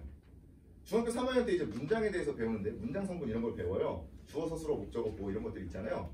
이런 걸 배우는데 학교 선생님이 뭐 학원 선생님들도 마찬가지고 주어가 어떻게 실현되냐라고 얘기하면 아 그거 체원에다가 주격조사가 결합한 형태 또는 체원이 단독으로 또는 그 체원이 보조사와 결합한 형태가 주어가 될 거야 이렇게 얘기를 해요. 잘 생각하셔야 돼요. 근데 내가 머릿속에 체원 또는 명사대명사 수사 이것에 대한 개념이 없잖아요. 그러면 그 수업 자체가 아무런 의미가 없어지는 거예요. 네, 그럼 이제 어쨌든 시험은 봐야 되니까 어떤 식으로 접근을 해요? 그냥 외우죠. 그럼 또 그거 따로 외워놓는 거고 이쪽 거를 또 따로 외워놓는 거고 이런 식으로 외울 게 점점 많아지는 것 뿐이에요. 그러니까 이게 암기 과목이 되는 거죠. 모든 부분이 다 그렇겠죠. 네, 기본적으로 그냥 얘네 기본적인 용어들이 가지고 있는 의미들은 우리가 그냥 알고 있어야 돼요. 왜냐면 이 용어들을 사용해서 문제를 낼 거니까 어떤 대화를 하는 거잖아요, 출제자와. 근데 내가 그 어떤 단어를 몰라요. 단어가 또는 어휘가 공유되어 있지 않으면 대화 자체가 불가능해요. 그래서 기본적인 용어들만 알고 있으면 됩니다. 네, 근데 더 큰 문제가 있거든요. 제가 이걸 뭐 이렇게 우리 그래도 1학년 과정 다들 거쳐왔으니까 제가 이렇게 쓴 거 보고서 몇 마디만 이렇게 해주면 어쨌든 다 써요. 다 채우긴 채우거든요. 대부분의 경우에. 네, 채우는데 이걸 다 채우고 나면 제가 이렇게 물어봐요. 이건 뭐 고3도 마찬가지예요. 다 똑같아요. 제가 이렇게 물어보거든요. 근데 이거 품사표를 다들 채웠는데 혹시 품사가 뭔지 아니? 라고 물어보잖아요. 그러면 품사의 정의를 이야기할 수 있는 사람이 10명 중에 한두 명밖에 되지 않습니다. 되게 웃긴 얘기죠. 재미없네. 분명히 본인들은 품사표를 그렸어요. 품사표를 그렸는데 품사가 뭔지 모르는 이런 일들이 벌어지고 있는 거죠. 네, 그래서 기본적인 용어들에 대한 정의가 마치 우리가 그냥 일상적으로 사용하는 어휘처럼 머릿속에 박혀있지 않으면 실제로 별로 그렇게 이 문법을 잘할 수가 없어요. 네, 그냥 잘할 수가 없다라고 생각하시면 돼요. 그래서 이게 암기 과목이라고들 다들 말씀을 하시는데 이게 진짜 암기인가? 외워야 되는 내용이 어느 정도인가를 생각을 해보시면 그 수능 특강 있잖아요. 고3 때 그 연계교재로 보는 EBS에서 나오는 수능 특강 있죠. 수능 특강에서 지금 교육과정에서는 언어와 매체에서 언어거든요. 그러니까 문법이에요. 그러면 그 문법 그 수능 특강에서 설명하고 있는 부분들 문제들 다 빼고 설명하는 부분들이 우리가 알아야 되는 부분들이죠. 그래서 몇 페이지 될까요? 그 해마다 조금씩 다르기는 한데 한 20페이지 안팎 정도 됩니다. 네, 초등학교 때부터 시작해서 고등학교 3학년 때까지 20페이지 정도 되는 용어를 이해하는 것을 암기 과목이라고 얘기하고 있는 이상한 이야기인 거죠. 네, 그래서 사람들이 문제를 못 풀어. 피하는 일이죠. 한 몇 년 전에 그 단어가 어떤 식으로 구성되어 있냐에 대한 문제가 수능에 출제가 된 적이 있었는데 정답률이 30%도 채 안 됐던 30%가 안 되면 이게 객관식 문제이기 때문에 그냥 모든 사람이 다 찍었다고 가정을 해도 20%는 나오거든요. 그렇죠? 그럼 30%면 진짜 엄청난 오답률을 가지고 있는 정답률이 엄청나게 낮은 그런 문제예요. 근데 그 문제에서 요구하고 있는 바가 뭐였냐면 수문 그림 찾기라고 하는 단어가 있는데 수문 그림 찾기라고 하는 단어가 있는데 수문이라고 하는 부분과 그림이라고 하는 부분이 관형사랑 명사가 결합된 거냐 아니냐를 물어보고 있었던 문제예요. 그것만 판단하면 정답률이 확 올라가는 그게 포함되어 있는 선지를 이렇게 사람들이 골라서 엄청나게 많이 틀렸던 문제거든요. 네, 그럼 이제 품사만 구별하면 되는 거죠. 그렇죠? 그림이 명사건 너무 확실하잖아요. 그럼 이 문제에서 요구하고 있는 건 수문이라고 하는 부분이 관형사가 아닌가입니다. 근데 이제 혹시 관형사가 기억이 안 나실 수도 있으니까 이 명사나 대명사나 수사 같은 경우는 이름만 봐도 딱 뭔지 알죠? 명은 이름이고 대명은 이름을 대신하는 거고 수사는 숫자잖아요. 숫자 관련된 말이잖아요. 근데 관형이라는 말은 딱 직관적으로 잘 안 떠올라요. 근데 이 관형을 한자를 살펴보면 이 관자가 각관자예요. 각. 머리에 쓰는 각. 모자입니다. 네, 그리고 형은 모양이나 형태를 뜻하는 말입니다. 근데 얘가 가지고 있는 가장 중요한 특징이 체언을 꾸미는 거거든요. 근데 체언을 꾸미는 애를 왜 관형이라는 말을 붙여놨을까? 이 관, 모자라고 하는 거 지금은 약간 이렇게 패션 아이템으로 쓰시는 거잖아요. 그죠? 근데 옛날에는 이 어떤 사람은 특정 사람은 이 갓을 쓰고요. 특정 사람은 뭐 왕관을 쓰기도 하고요. 특정 사람은 뭐 페랭이 같은 걸 쓰기도 하고요. 그렇습니다. 전통적으로 이 모자라고 하는 건 이 밑에 있는 사람의 그 몸에 그 지위나 신분을 드러내는 수단으로 쓰이는 거예요. 그래서 몸을 꾸며주는 걸 관형이라는 말이 붙어요. 항상. 그리고 뒤에 사는 여기 반복적으로 붙어있죠. 사 얘기가 나오면 얘는 그냥 품사란 얘기고 품사에서 의미에 따른 분류란 얘기입니다. 됐나요? 네. 관형사는 체언은 명사, 대명사, 수사예요. 얘를 꾸며낸 겁니다. 됐죠? 네. 그럼 이제 다시 여쭤볼게요. 수문은 관형사인가 아닌가? 입니다. 어렵죠? 네. 여기까지 얘기하면 어렵습니다. 근데 힌트는 뭐냐면 이 표를 조금 더 넓게 보세요. 사람들은 그냥 표를 그려놓고 이 안에 그냥 내용들을 이렇게 채우는 것에 이렇게 집착을 하고 있는데 그렇지가 않아요. 이 표는 많은 것들을 보여주고 있죠. 그렇죠? 네, 앞에 이게 단어들을 기준으로 해서 불변어랑 다변어로 나누고 뭐 기타 등급으로 나누고 이렇게 나누는 어떤 분류가 있잖아요. 그렇죠? 자, 수문은 관형사입니까 아닙니까? 네, 아니죠. 왜 아니죠? 네. 이게 기본적으로 어떻게 생각을 하실 수 있는, 이거 더 쉽게 접근할 수 있는 방법이 있어요. 일단 우리 모국어 사용자잖아요. 그렇죠? 제가 수문을 모르겠어요. 단어를, 의미를 모르겠거든요. 국어사전 한 번만 찾아주시겠어요? 수문. 진짜 찾아주실 필요는 없고요. 네, 수문을 찾으시면 혹시 국어사전에 수문 찾으실 거예요? 근데 당연히 숫자를 찾으실 거죠? 숫자를 찾는다는 건 숫자라고 하는 기본형이 있다는 걸 알고 있는 거잖아요. 숫자가 수문이 숨어서와 같이 활용을 하고 있다는 거죠. 형태가 변한다는 얘기잖아요. 그렇죠? 그러면 최소한 불변어는 아니죠. 가변어라는 얘기입니다. 동사인지 형용사인지 몰라도 돼요. 고등학교 3학년한테 이게 동사인지 형용사인지도 물어보지 않고 그냥 관형사냐 아니냐를 물어보고 있다고요. 근데 그런 문제들을 사람들이 30%밖에 못 맞추고 있는 이런 현실이라는 거죠. 희한한 일이죠. 이게 문법은 무조건 본인이 모국어 사용자임을 이용을 해야 돼요. 네, 근데 다들 못합니다. 근데 이런 것들의 문제가 어디에 있냐, 누구에게 있냐라고 얘기를 했을 때 뭐 학생에게 있을 수도 있고, 그렇죠? 뭐 부모님, 학원을 보내는 부모님에게 있을 수도 있고, 또는 저같이 이렇게 가르치는 학원 강사나 학교 선생님들한테 있을 수도 있어요. 제가 이 생각을 왜 하게 됐냐면 이 문제가 나왔을 때 그때 이제 재정관 선생님들이랑 술 마시면서 얘기를 하는데 재정관 선생님들이 막 되게 분개를 했어요. 아니 내가 이거 재정관 1년 동안 내가 이거 관형사랑 관형어를 구별하는 문제를 한 10번도 넘게 얘기를 했다는 거예요. 그래서 이걸 왜 틀려오냐라고 얘기하는데 실제로 접근 방식이 잘못돼요. 관형사다 그러면 이쪽 품사 얘기고요. 관형어다 그러면 문장 성분 얘기예요. 다른 범주에서 비교를 하고 있는 거예요. 물론 다른 범주에서도 충분히 비교할 수 있어요. 관형이라는 말이 같이 붙어 있으니까. 근데 이 문제에서 요구하고 있는 바는 관형사냐 아니냐잖아요. 그러면 판단 기준이 어떻게 돼야 되냐면 관형사가 아니면 어떤 품사이냐가 돼야 돼요. 근데 문장 성분 개념을 가지고 와서 설명을 하려고 시도를 하고 있는 거예요. 이상한 일이죠. 그래서 이건 뭐 학생들도 같이 생각을 해봐야겠지만 이 가르치는 사람들도 어떤 식의 교육 방식을 사용해야 되는지, 어떻게 기준을 잡아줘야 되는지에 대해서 같이 좀 생각을 해봐야 되는 그런 문제입니다. 그래서 문법은 기본적으로 어떤 모국어 사용자임을 이용했을 때 그냥 쉽게 풀 수 있는 문제들이 엄청나게 많더라입니다. 게다가 이번 수능에서도 가장 어려웠던 문제, 문법에서 가장 어려웠던 문제가 그냥 기본적인 용어에 해당하는 걸 고르는 거였어요. 어근이냐 접사냐, 어미냐 조사냐 이런 거 그냥 물어보는 문제였거든요. 그걸 모르는 거예요. 네, 그래서 기초적인 용어들에 대해서 그냥 사실 뭐 이 정도 문제는 어느 정도 공부가 돼 있는 중학교 1학년도 풀 수 있어요. 왜냐면 중학교 1학년 때 배우는 내용이라서 그래요. 근데 고등학교 3학년 학생들이 못 푸는 문제. 희한한 거죠. 그동안 무슨 일이 있었길래 공부를 이상하게 하고 있는 거죠.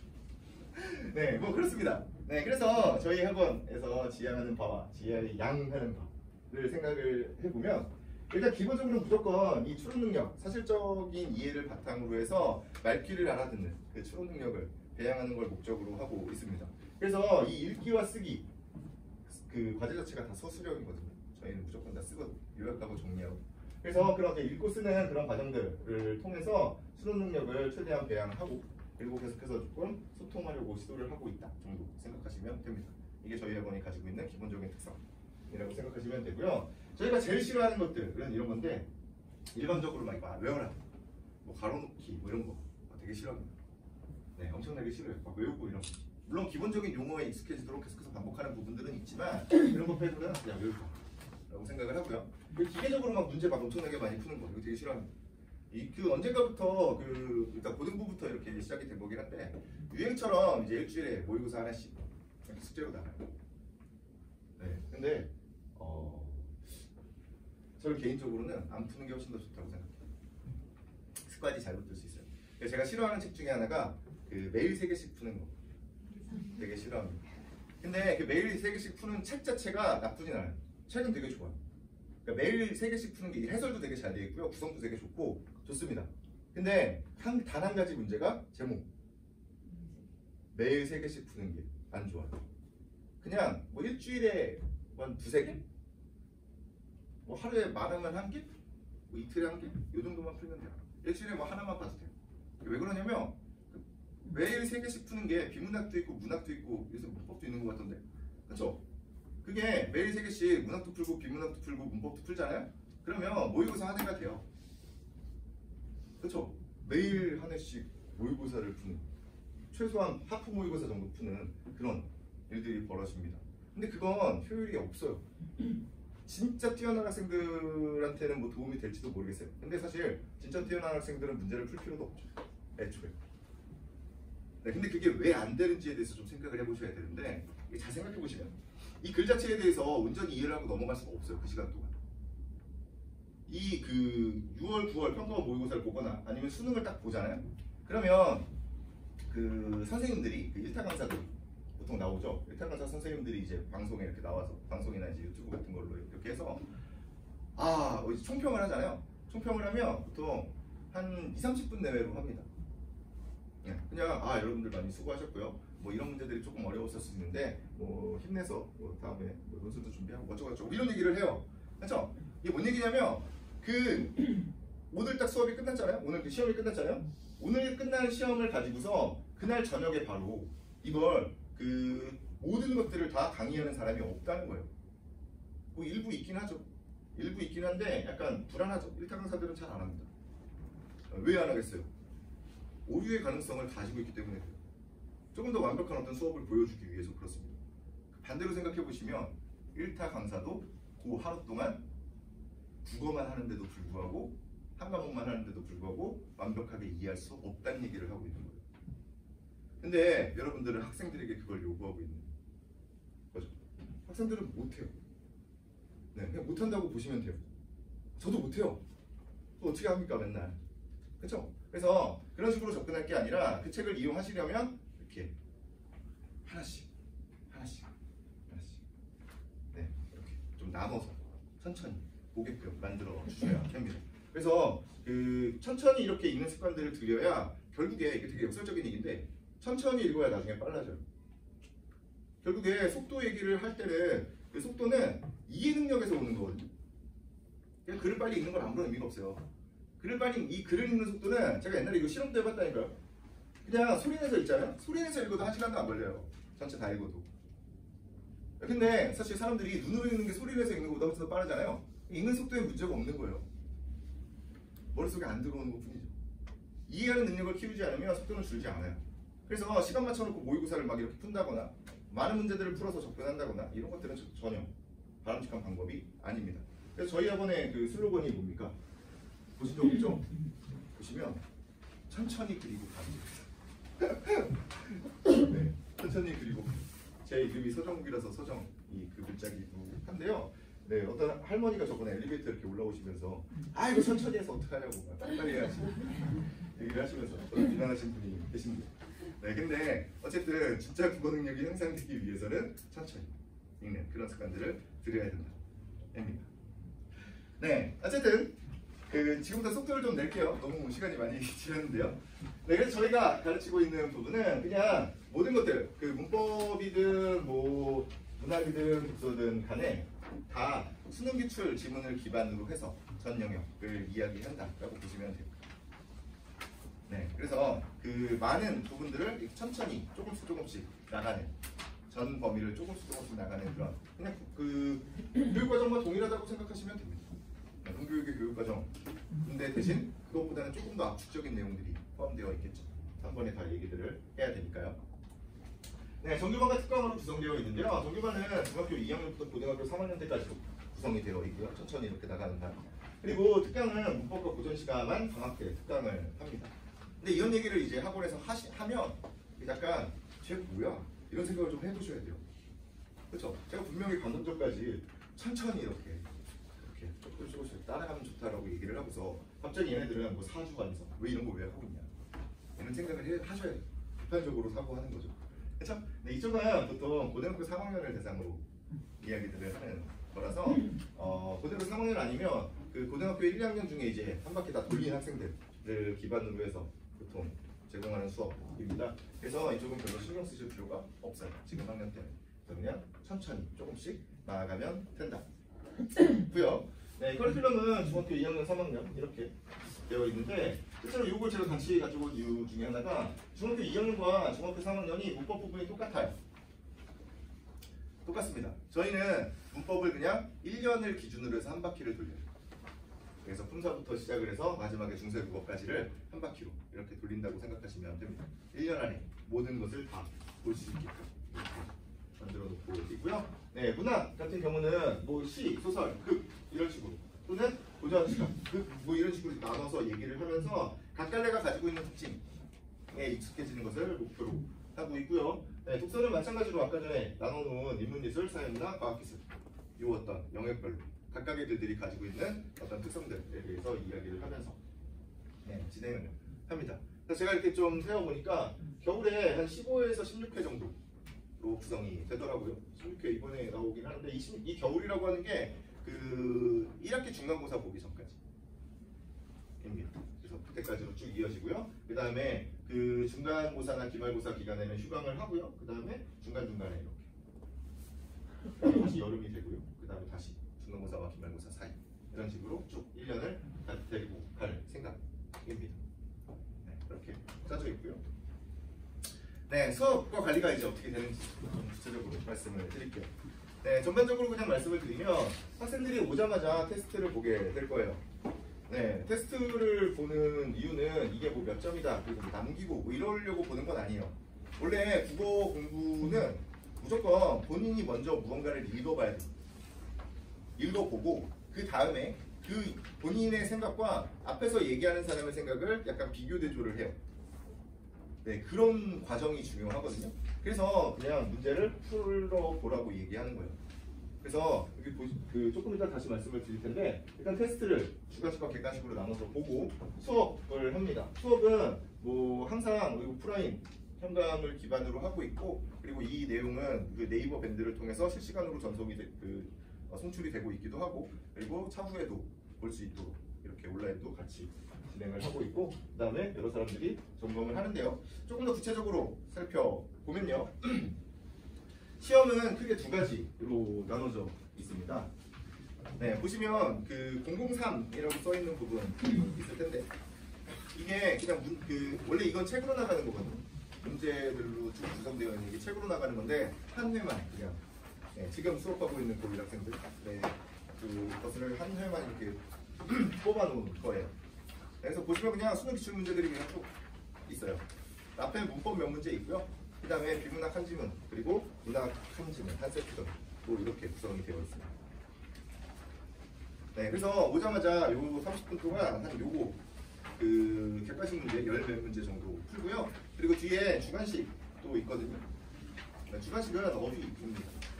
어휘에 대한 이야기가 조금 있고요. 네, 그 다음에 어떤 문법과 관련되어 있는 얘기가 조금 있고요. 그 다음에 고전식가 이렇게 있어요. 그냥 요거 보셔도 되는데 네, 주관식 테스트가 단어 찾아온 것들을 기반으로 해서 그 어떤 단어 퀴즈를 봅니다. 실제로 그 제가 단어 퀴즈를 볼 때 단어 테스트 보기 저한테 이제 가장 편하고 저한테 가장 이득이 되는 방식은 뭐냐면 그 어휘책을 만드는 거. 어휘책을 만들어서 뭐 한 30강, 40강으로 이렇게 구성을 하고 그리고 나서 각 강별로 뭐 200개, 300개씩 이렇게 단어를 이렇게 넣어놓은 다음에 그 다음에 그걸 이제 문제를 한 50개 정도 뽑아서 문제를 보아요. 네, 문제를 본 다음에 그 시험을 본 다음에 그 다음에 40개 이하로 맞았다. 그러면 이제 제 시험 이러면 아주 편하거든요. 저한테 엄청 편하고요. 심지어 책도 팔 수 있잖아요. 그렇죠? 네, 그래서 엄청나게 이득이 되는데 그런 방식을 사용하지는 않습니다. 저희는 무조건 그 수업 시간에 다룬 내용에 있는 어휘들을 직접 찾아오게 해요.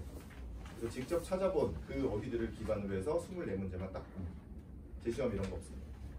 다만 그 점수가 부모님께 이렇게 문자로 가죠.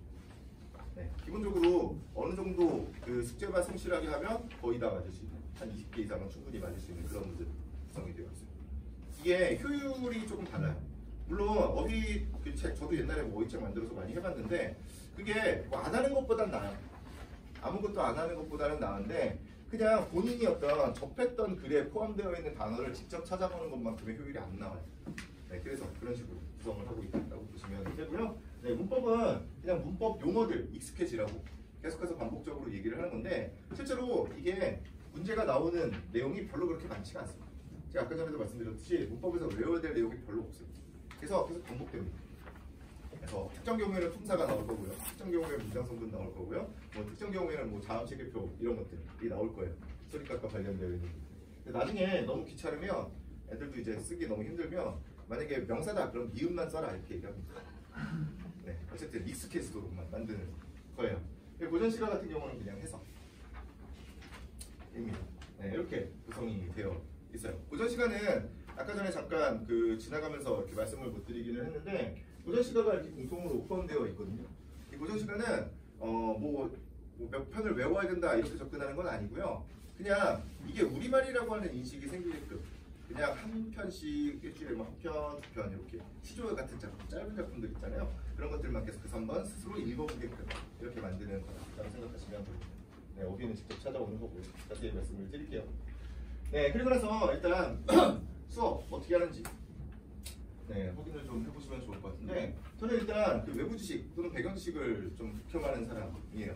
네, 그래서 그쪽과 관련되어 있는 얘기는 거의 하지 않을 겁니다. 그래서 텍스트만 가지고서 이해할 수 있는 내용들로만 일단 구성을 하고요. 그걸 기반으로 해서 학생들의 생각을 좀 이렇게 정리를 한 다음에 그 다음에 교과서와 참고서와 관련되어 있는 배경 지식을 얘기를 해줄 거예요. 이렇게 이제 이런 얘기가 나오면 아, 쟤 뭐야? 이렇게 생각을 하셔야 된다니까요. 방금 전까지 제가 배경 지식 얘기 안 한다 그랬잖아요. 근데 바로 또 배경 지식 얘기를 하고 있죠. 제가 다루는 배경 지식은 되게 단순한 것들. 그러니까 국어과에서 다루는 배경 지식 정도는 얘기를 할 거예요. 일단 뭐 만약에 고전 시가 뭐 시조나 가사 작품 같은 것들을 이야기를 하려면 당시 사대부들이 가지고 있던 사고 방식 정도는 얘기를 한다는 거예요. 네, 그 정도만 이야기를 할 겁니다. 그래서 기본적으로는 텍스트만 가지고서 이해할 수 있는 내용 좀 이렇게 할 건데 실제로 이게 되게 중요한 부분이거든요. 그러니까 만약에 그냥 뭐 예를 들어서 그 뭐 윤동주 시인의 작품이 나왔다고 가정을 하면 실제로 뭐 이렇게 윤동주 시인의 작품들은 사실 다 똑같거든요. 내용이 거의 다 비슷하거든요. 다 그냥 뭔가 부끄러움 또는 어떤 자기 성찰 이런 내용들이 나와요. 그러면 이제 학생들은 그 시인을 보고서 무언가를 추론을 하거나 아니면 이제 대충 내용들을 보고서 아 이거 그냥 일제강점기의 지식인의 고뇌 그냥 이렇게 그냥 주제가 머릿속에 그냥 떠올라요. 근데 그런 식으로 접근을 하기 시작하면 이건 그 시에 대해서 이해를 안 하고 있는 거예요. 거의 더 넓게 이해할 수 있는 부분을 포기하고 있는 거예요. 실제로 그 사람이 어떤 사람이 있는데 그 사람이 뭐 윤동주 시인이든 뭐든 아무 필요가 없고 그 작품만 딱 보고서 아, 이 사람이 개인적인 어떤 고뇌가 있구나. 그 고뇌로 힘들어하고 있구나. 라고 하는 그 정서를 파악하는 게 일단 중요하고 그 정서를 파악하고 나면 이게 그 뭐 일제강점기를 살아가던 사람도 마찬가지고 현대를 살아가는 사람도 마찬가지고 모든 사람에게 적용될 수 있는 그런 일들인데 그걸 일제강점기의 어떤 지식인들로 이렇게 한정 짓는 거예요. 학생들의 사고방식을 이렇게 좁혀놓는 거예요. 그래서 그런 것들을 외우는 것 자체가 아무런 의미가 없습니다. 심지어 그런 어떤 것들을 보고서 어떤 것도 느낄 수가 있냐면 실제로 본인 자신을 계속해서 이렇게 되돌아보면서 부끄럽다고 계속해서 얘기하는 사람이 어디 있어요 세상에. 그만큼 자기 자신을 계속해서 돌아보는 그런 훌륭한 사람이 어디 있습니까? 아무도 없죠. 다들 이제 뭔가 내가 잘못한 거 있을 것 같으면 약간 나를 정당화시키기 위해서 이렇게 노력을 하잖아요. 그렇죠? 그래서 엄청나게 훌륭한 사람, 내 인생, 그 사람의 생각을 받아들이는 점에서도 엄청나게 중요한 일들이죠. 사람들은 그냥 모한 일제강점기의 지식인의 분에 생각을 하게 되는 거예요. 그래서 좀 폭넓게, 되게 이상한 얘기지만 텍스트만 봤을 때 오히려 더 폭넓은 이해가 가능하다.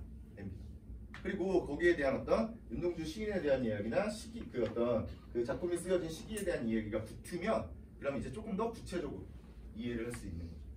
그래서 폭넓게 이해하는 그런 부분들을 포기하지 않도록 이야기를 하고 있다고 보시면 될 것 같고요. 밑에 질문과 답변으로 특정 주제에 대해서 자유롭게 토론한다라고 되어 있는데 어느 정도 인원이 넘어가면 자유롭게 토론하는 것까지는 조금 힘들어요.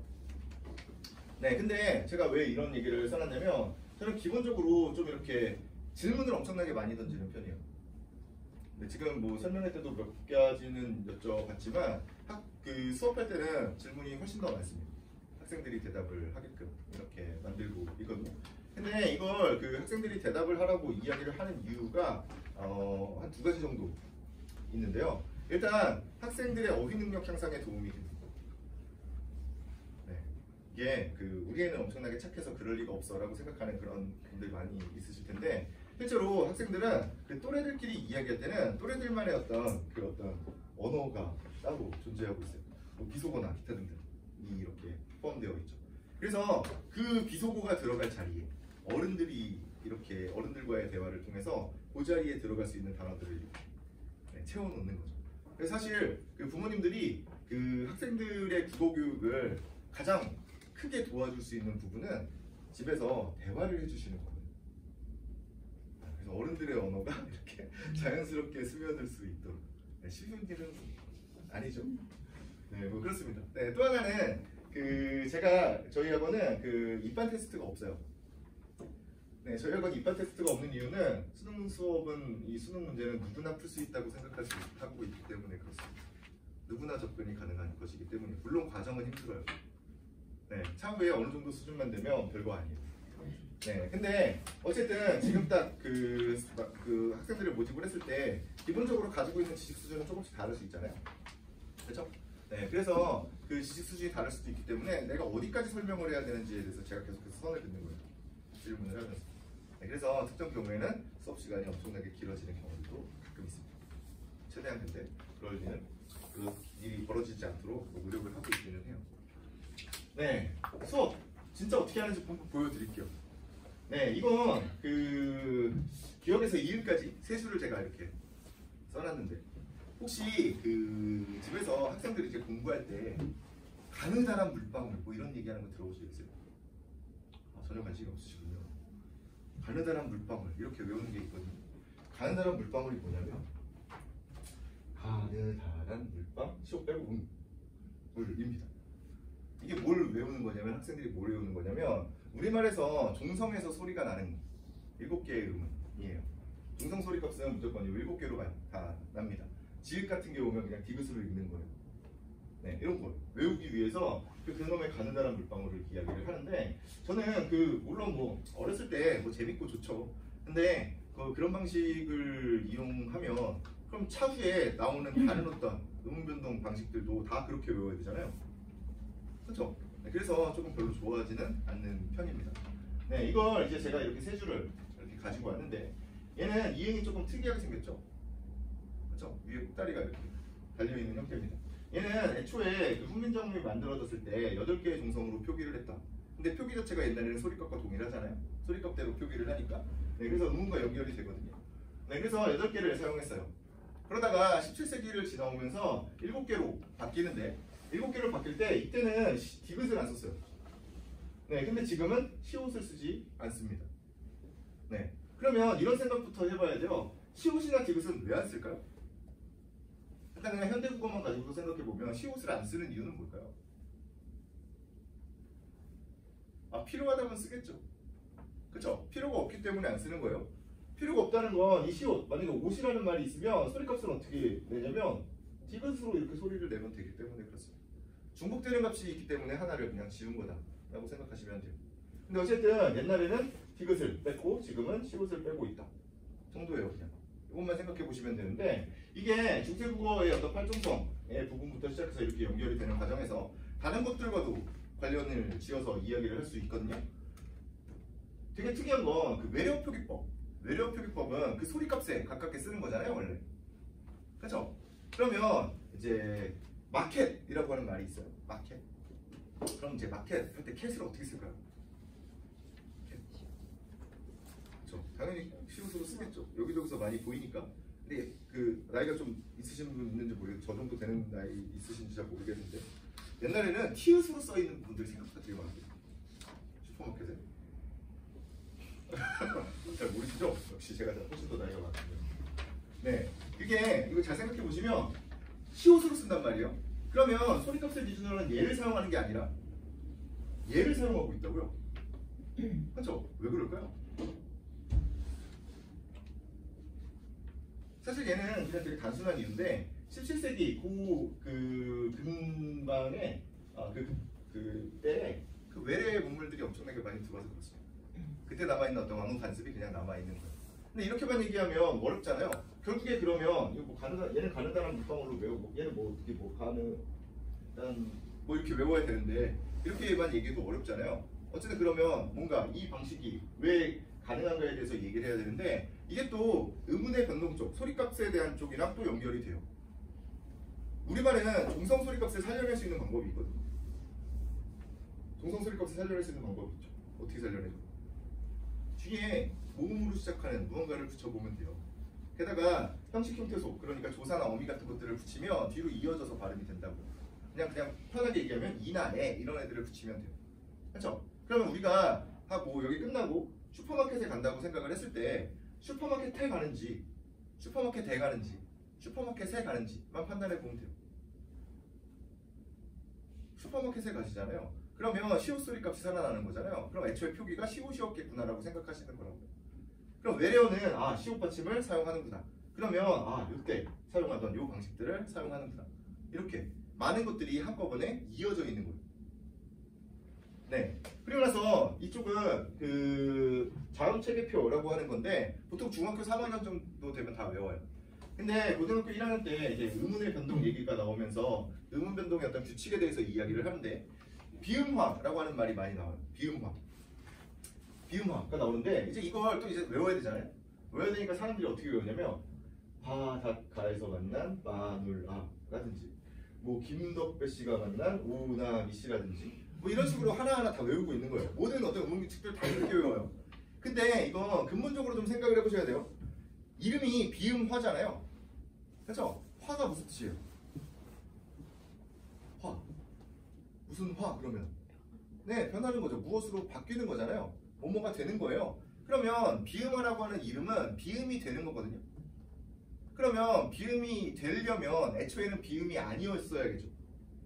비음이 아닌 게 비음이 되면 비음화잖아요. 그렇죠? 그래서 이건 사실 그 정의를 뭐 바닷가 어쩌고 저쩌고 하면서 외울 이유가 하나도 없어요.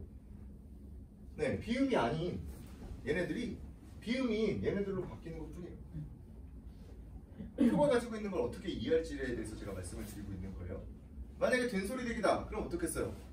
아니 여기 유음이 갑자기 된소리가 되지 않아요. 뭐든지 무언가로 변한다라고 얘기하려면 항상 같은 범주에서 이야기를 해야 되거든요. 그러면 예사소리, 된소리, 거센소리가 있는데, 이 예사소리나 거센소리 둘 중에 하나가 된소리로 바뀌는 것 뿐이라고요. 그냥. 그렇죠. 근데 거센소리도 엄청나게 센 소리인데 굳이 된소리로 바뀔 이유가 뭐가 있겠어요? 그래서 그냥 평범한 예사소리가 된소리로 바뀌는 겁니다. 네, 그래서 얘네들이 이렇게 두 개씩 쓰는 애들로 이렇게 바뀌는 게 된소리 되게요. 정의를 뭐 외울 게 뭐가 있어요? 아무것도 없죠. 네, 그냥 확인만 하면 되는 부분입니다. 네, 근데 이제 된소리대기 같은 경우는 이걸 이제 말을 만들어내기가 좀 힘들었나 봐요. 왜냐면 그 된소리들로 구성되어 있는 이런 얘기들이 별로 없잖아요. 그래서 단어들이 별로 없잖아요. 네, 그래서 뭐 사람들이 학생들이 약간 이렇게 좀비처럼 그드브 슬치 막 이렇게 하고 다녀요. 네, 희한한 일이죠. 네, 그래서 그런 방식으로 외우는 것이 아니라 근본적으로 어떤 것을 내가 외워야 되고 어떤 것은 내가 추론할 수 있을까에 대해서 생각을 조금 해봐야 된다는 그런 말씀을 드리고 싶어요. 그래서 처음에는 무언가를 생각하게 만드는 것이 훨씬 더 귀찮은 일이에요. 그래서 그리고 사람들은 그냥 뭐 바닷가에서 오다미 씨를 만났어 뭐 이러면 되게 좋아하겠죠. 근데 그게 중요한 게 아니라 차후에 그게 어떤 원리에 의해서 어떻게 바뀌고 있는지를 체계적으로 확인하는 것이 훨씬 더 중요하다. 네, 뭐 이런 식입니다. 네, 그리고 나서 점검을 어떻게 하는지 확인을 해보시면 좋을 것 같은데, 일단 오자마자 시험을 볼 때 제가 과제장을 걷어요. 과제장을 걷어서 1차적으로 체크를 합니다. 많이 뭐 틀리는 부분들이나 기타 등등을 1차적으로 체크를 하고요. 그 다음에 미리 이제 저랑 그 조교 선생님이랑 이렇게 얘기를 해놔요. 그리고 어떤 예시 답안도 미리 다 준비를 해놓습니다. 그래서 그걸 기반으로 해서 조교 선생님이 이제 그 첨삭을 직접 해주십니다. 써놓은 그 어쨌든 다 소수령이니까. 네, 그래서 그 과제를 이렇게 다 첨삭을 해주고요. 그 다음에 그 예시 답안이 이렇게 제공되는 거죠. 네, 그럼 그거랑 이제 확인해 보면 됩니다. 첨삭 내용이랑. 네, 그리고 밑에 과제 중에 클리닉이다라고 되어 있는 부분이 있는데, 저희 학원은 뭐 무조건 강제적으로 한 번씩 와라라는 얘기는 하지 않습니다. 잘하고 있는 학생들 같은 경우는 그냥 잘하면 돼요. 근데 만약에 이게 다 쓰는 숙제이기 때문에 무언가 어려움을 느끼는 부분들이 있을 수 있잖아요. 자, 그러면 학원에 와서, 저는 어차피 계속해서 여기 상주하고 있으니까 와서 계속해서 질문을 하게 만들어 놓고 있고요. 또 강제로 와야 되는 경우가 생기거든요. 강제로 와야 되는 경우는 숙제를 일정 수준을 넘기지 못했을 때, 그때는 제가 강제로 오라고 합니다. 근데 평일에 보통 약속을 잡아요. 평일에 언제 올 수 있니? 라고 해서 그 시간을 잡습니다. 주말에는 아무래도 이제 수업이 쭉 진행이 되기 때문에 평일에 이렇게 와서 시간이 있을 때 한마디라도 좀 나눠보는 게 훨씬 더 효율적이기 때문에 그렇습니다. 네, 그래서 그렇게 클리닉을 운영하고 있다 라고 보시면 되고요. 네, 과제장이 조금 궁금하실 텐데, 과제장은 그 제가 드린 자료 중에 그 책상 그림이 있는 두 가지가 있어요. 네, 책상 그림이 있는 두 개가 있는데, 하나는 인쇄 상태가 괜찮고요, 하나는 별로 안 좋거든요. 그 별로 안 좋은 건 실제로 학생이 해온 겁니다. 네, 실제로 학생이 해온 그걸 저희가 이제 그 스캔해서 보관하고 있는 거예요. 네, 그래서 이렇게 씁니다. 다 쓰는 거예요. 네, 첫 부분은 정답의 근거를 찾는 부분인데요. 그 국어과도 마찬가지고 모든 마찬가지겠지만 본인들이 어떤 답을 골랐으면 근거가 확실히 있겠죠. 그렇죠? 네, 그래서 그 문제, 오늘 푼 문제들 있잖아요. 그 푼 문제들에 대해서 정답의 근거를 하나하나 다 쓰게 만들고요. 네, 그리고 독서 지문이 나오면, 비문학 지문이 나오면 일단 그 문장들을 한 번씩 바꿔서 쓰는 연습, 몇 개의 문장들만 바꿔 쓰는 연습, 그리고 전반적인 구조를 파악해보는 연습, 그리고 전통 요약, 문단별로 요약하고 전체 요약하고 이런 방식으로 다 쓰게 합니다.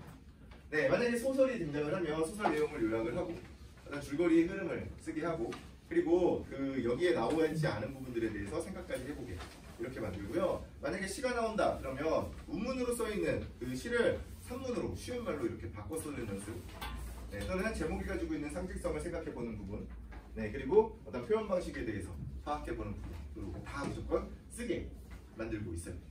네, 아까 전에 잠깐 말씀드린 이 어휘에 대한 부분인데요. 어휘는 그 맨 뒷부분에 있는 게 어휘인데, 그 과제장의 맨 뒷부분이 어휘인데, 어휘는 좀 이렇게 한 페이지에 7개밖에 없잖아요. 종이 낭비라고 생각하실 수 있는데, 네, 다 세 줄로 쓰고 있죠. 네, 첫 번째는 무조건 이 단어가 무슨 뜻일지에 대해서 먼저 생각해서 써보는 거예요. 그래서 이 친구는 유형, 모양이 있는이라고 생각을 했네요. 그렇죠? 이렇게 써보는 거고요. 두 번째는 그 사전적 정의를 쓰는 거죠. 그럼 이제 사전적 정의 써온 게 다음 주 주관식 테스트가 돼요. 네, 그리고 세 번째는 예문 하나 이렇게 쓰는 거고요. 또 최근에는 대부분의 사람들이 다 이제 종이 사전 잘 안 쓰잖아요. 그렇죠? 다 인터넷 사전을 사용하기 때문에 그 장점이 있어요. 네, 장점이 뭐냐면 한자를 따로 찾아볼 필요가 없다는 거죠. 그렇죠? 찾아보고 그냥 클릭만 해보면 그게 무슨 글자인지 나오거든요. 네, 그래서 여기 이 학생 보시면 이따위로 모양형 이렇게 써왔죠. 네, 근데 이 한자 자체를 쓸 필요는 없어요. 한자 자체를 쓸 필요는 없는데 얘의 어떤 소리값과 뜻 정도는 확인을 계속해서 해보라는 거. 이게 의외로 그 어휘력 향상에 엄청나게 도움이 돼요. 그렇죠? 네, 그 사실 어른들은 그 어떤 진짜 처음 보는 단어가 나와도 대충 알아요, 무슨 뜻인지. 그렇죠? 네, 이때까지 어떤 경험을 기반으로 해서 이 글자가 어떤 의미를 가지고 있다는 걸 보통 알기 때문에 그렇습니다. 근데 학생들은 잘 몰라요. 네, 그래서 이렇게 한 번씩 찾아보는 거다. 라고 생각하시면 되고요. 그리고 아까 전에 말씀드린 그 시조가 공부하는 측면인데요. 이게 그 나머지 과제들은 기본적인 과제들은 다 복습이거든요. 복습 개념이에요. 그날 수업한 걸 기반으로 해서 다 쓰는 거거든요. 네, 근데 이 시조만 제가 예습 부르는 거예요. 제가 먼저 시조를 설명을 해주고 그 다음에 그걸 가지고서 뭔가 이 테스트를 보는 게 아니라 일단 그 과제를 할 때 일단 이렇게 직접 써보는 거예요. 자, 만약에 여기 뇌정이 파산하여도 라는 말이 있는데 만약에 모르잖아요? 그럼 그냥 가로치면 돼요. 근데 내가 알고 있는 부분과 읽을 수 있는 부분과 읽을 수 없는 부분들을 계속해서 체크를 하는 겁니다. 네, 그래서 어떤 한자어가 어떤 말로, 우리말로 변하는지 또는 옛날에 어떤 문장 구조가 어떤 식의 그 현대국어의 문장 구조가 어떻게 다른지 이런 것들을 계속해서 스스로 판단할 수 있게 만들고 있습니다. 네, 그래서 이렇게 가로를 쳐서 쓸 수 있는 데만 쓰고 그리고 교재 뒷부분에 보면 다 해석이 있거든요. 그 해석 보면서 한번 채워오는 거예요. 그리고 나면 이걸 이제 다음 시간에 제가 해설을 합니다. 네, 이렇게 구성이 되어 있습니다. 그래서 이제 이렇게 구성이 되어 있고요. 집에 갈 때 이제 성적표가 나와요. 근데 성적표 자체는 이쪽이 앞면이고 이제 저쪽이 뒷면인데 앞면에 이제 성적에 대한 이야기가 쭉 나오고 있고요. 뒤에는 첨삭 내용이 붙을 거예요. 네, 근데 그 이쪽 점수는 별로 신경 안 쓰셔도 돼요. 일단 그 제가 그 수능 기출 문제들을 가지고 오고 있기도 하고 시간도 좀 빡빡해요. 주간식도 풀어야 되고 객관식도 풀어야 되고 시간도 좀 빡빡해서 일단 좀 읽어보는 것에 집중을 하게끔 만들고 있거든요. 그래서 점수 자체는 그렇게 중요하지 않은데 저쪽 첨삭 내용은 조금 신경을 써주셨으면 좋겠다입니다. 그래서 제가 이제 가끔 그 부모님들 상담 오시고 이제 오시면 아 성적표는 잘 받아보셨냐고 첨삭 내용 잘 보고 계시냐고 같이 이제 얘기를 하면 이제 부모님들이 예전에는 어떤 말씀을 하신 적이 있냐면 아 이 학원에서 성적표가 나오냐고 그런 말씀을 하시더라고요. 그래서 그때부터는 네. 뒷과제장, 첨삭 내용 여기 주간식 점수거든요. 왜냐하면 주간식도 어쨌든 어디 숙제를 얼마나 잘해왔느냐를 보여주고 있는 지표이기 때문에 주간식 점수까지 해서 문자로 보내드리고 있습니다. 네, 어쨌든 이렇게 저희 학원의 어떤 수업 시스템이 구성이 되어 있습니다. 네, 마지막으로 질문과 답변 시간인데요. 저한테 시간을 조금만 더 주세요. 말이 너무 많은 것 같은데요. 네, 자주 물어보시는 것들을 간단하게 정리를 했거든요.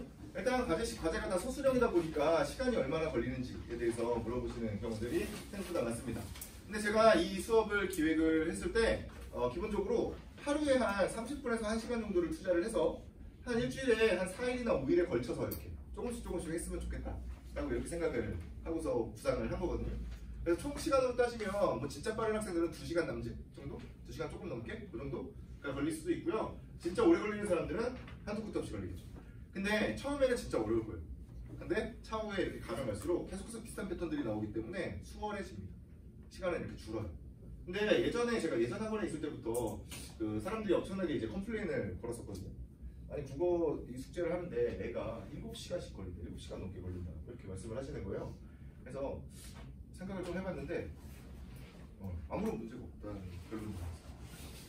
이게 일단 뭐 다른 과목이랑 비교하면 좀 웃기긴 하지만 그 일주일에 수학 숙제에 할애하는 시간을 좀 생각을 해보시면 7시간이면 뭐 아무것도 아니지 않습니까?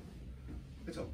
게다가 만약에 그 학생이 이게 뭐 딴짓하고 뭐 이런 거 말고 딴짓을 안 하고 있는데 이걸 한번 써보겠다고 이 요약 한번 써보겠다고 머리를 싸매고 7시간 동안 그렇게 하고 있다고 생각하면 아 그것만큼 좋은 국어 공부가 어디 있겠어요? 그래서 아무런 문제가 생기지 않습니다. 네, 아무런 문제가 없고 라고 말씀을 드리고 싶습니다. 어쨌든 빨라집니다. 점점. 네, 두 번째, 쓰기를 싫어하는 이과 남학생도 과제를 할 수 있냐? 라고 얘기하는데 네, 할 수 있죠. 당연히. 근데 일단 하나씩 끊어서 말씀을 드리면 일단 남학생 그렇죠? 아 우리 아들인데 남자인데 이거 할 수 있을까요? 뭐 이런 얘기들 많이 하시는데 요새는 그런 시대가 아니에요. 남녀가 다른 그런 시대가 아니에요. 그냥 개인적인 성향의 차이만 있을 뿐입니다. 남학생은 문제가 되지 않아요.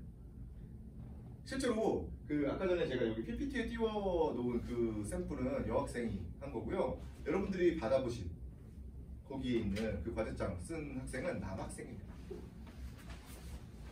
네, 실제로 이전에는 제가 이거는 이번에 다른 걸로 바꿨는데 작년에 썼던 그 요 샘플에는 그 학생 같은 경우는 더 깨알같이 적어요. 깨알같이 엄청나게 적은 그 학생도 있었거든요. 그 학생도 남학생입니다. 네, 그래서 남학생은 전혀 문제될 게 없다. 개인의 성향의 차이가 있다. 고요. 그 다음에 그 앞에 이과가 있는데 이과 성향을 가진 애들은 글을 못 쓰지 않을까? 라고 생각하시는데 그렇지가 않습니다. 만약에 뭔가 이렇게 감상적인 글을 써라 라고 얘기하면 문과생들이 더 유리하겠죠. 근데 제가 이게 쓰라고 하는 글들이 감상적인 글이 아니잖아요. 뭔가 논리적인 구조를 가지고 있는 그런 글들이기 때문에 이과생이 전 개인적으로는 더 유리하다고 생각해요. 이과 성향을 가진 학생들이. 왜냐면 수학 문제 맨날 풀잖아요. 이과생들이. 근데 수학 문제 푸는 과정을 보시면 중간에 이렇게 등호를 놓고 양쪽에 이제 수식을 쓰잖아요. 그리고 밑으로 쭉 이렇게 이어서 쓴단 말이에요. 근데 사실 이게 한 줄 한 줄이 하나의 문장이죠. 그렇죠? 이게 이렇게 쭉 밑으로 이렇게 내려가는 과정이 실제로 영역 추론입니다. 네, 그 추론 능력을 바탕으로 해서 그냥 쓰면 아무런 문제가 생기지 않습니다. 네, 앞에 쓰기를 싫어하는 이라고 하는 부분이 있는데 이 문제는 제가 약 10여 년간 계속해서 고개 숙여 사과를 드립니다. 쓰기를 싫어하는 제가 어떻게 해드릴 수가 없어요.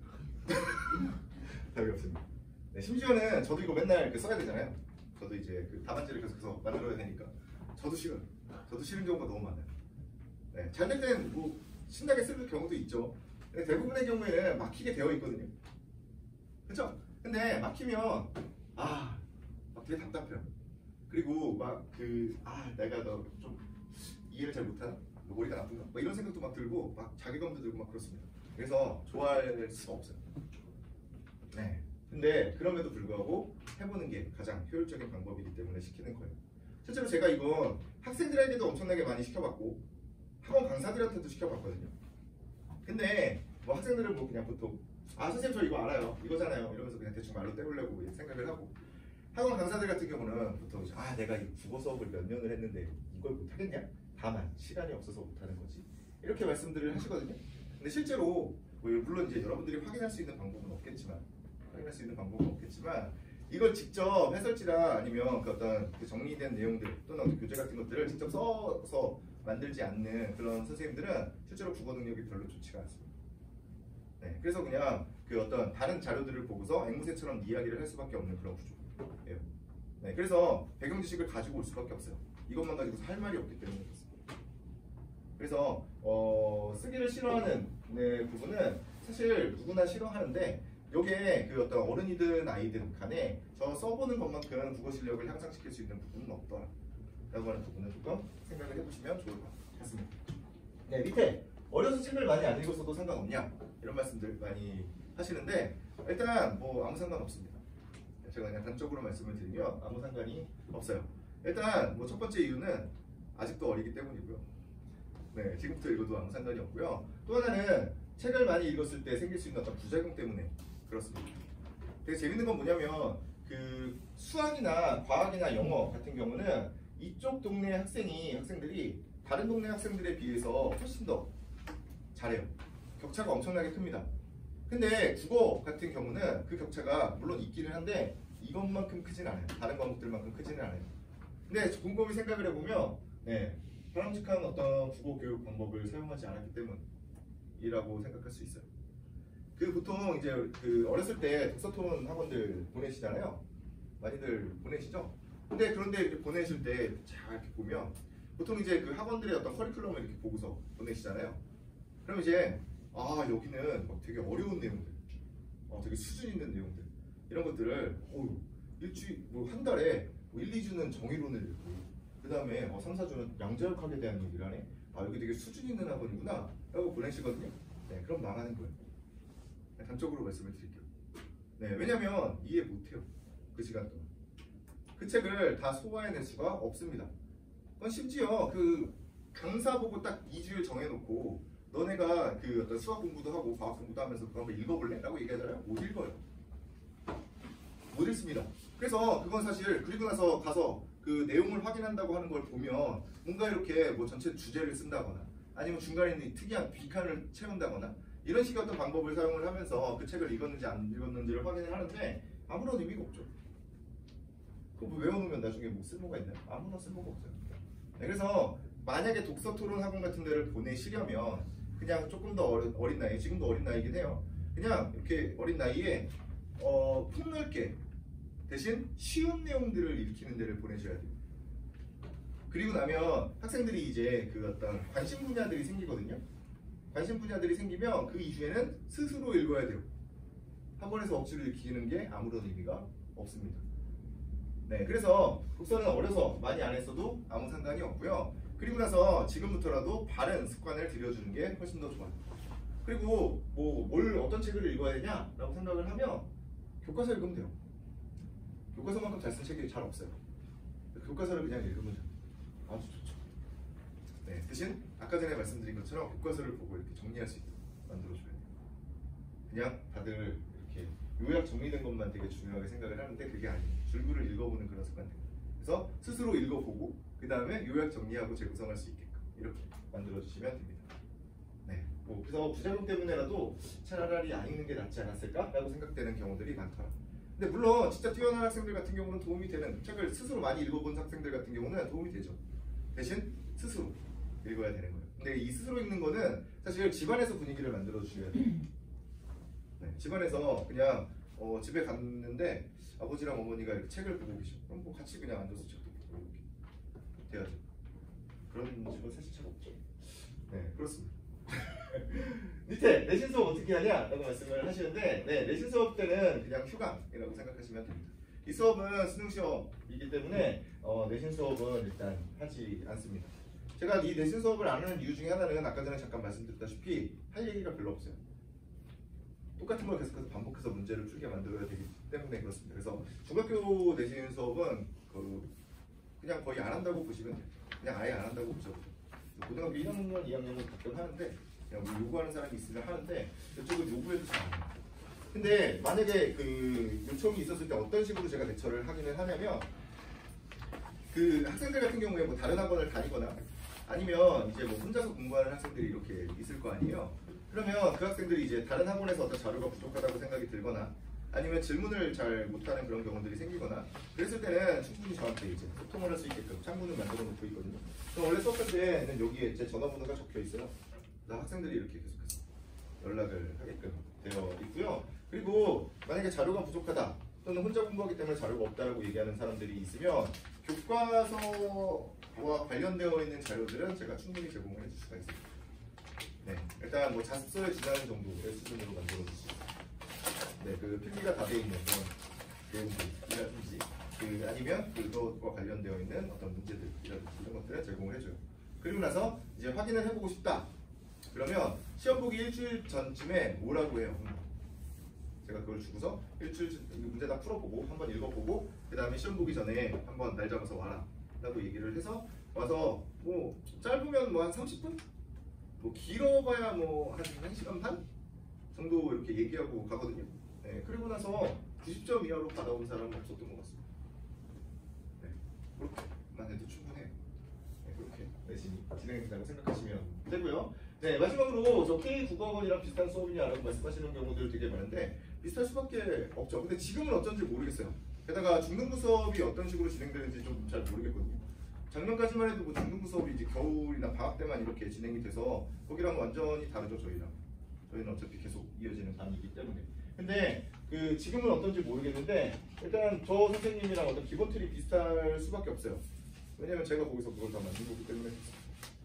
네, 그리고 뭐 교재 같은 것들도 뭐 일단 본인이 이렇게 한 땅 한 땅 썼다고 얘기하는 고전시가 교재나 문법 교재나 다 제가 쓴 거거든요. 네, 그래서 뭐 비슷한 경우들이 분명히 있겠다입니다. 네, 근데 뭐 차이가 명확하게 나는 게 한 가지 있긴 하죠. 뭐가 있을까요? 인원수. 네, 그렇습니다. 네, 그래서 어느 쪽이 훨씬 더 효율적으로 공부를 할 수 있을지를 생각해 보시면 좋을 것 같죠. 일단 이 어떤 책상 크기가 저의 성격을 보여주는 거거든요. 네, 게다가 저는 사실 가난해요. 엄청 가난하거든요. 엄청 가난한데 사실 제가 수업을 하려면 이만큼도 필요 없어요. 이 강의실이 원래 일반적인 책상을 놓으면 50여 명 들어가는 강의실이거든요. 네, 근데 이 정도 공간을 마련해 놓고 옆에 강의실이 2개가 더 있거든요. 학생들 와서 그냥 약간 스터디 카페처럼 이용하는 학생들이 되게 많이 있어요. 네, 그래서 그렇게 이렇게 만들어 놓고 있습니다. 학원에 이렇게 올 수 있도록. 네, 가난함에도 불구하고 이렇게 하고 있는 거죠. 네, 그런 부분들이 다르다. 네, 생각하시면 될 것 같습니다.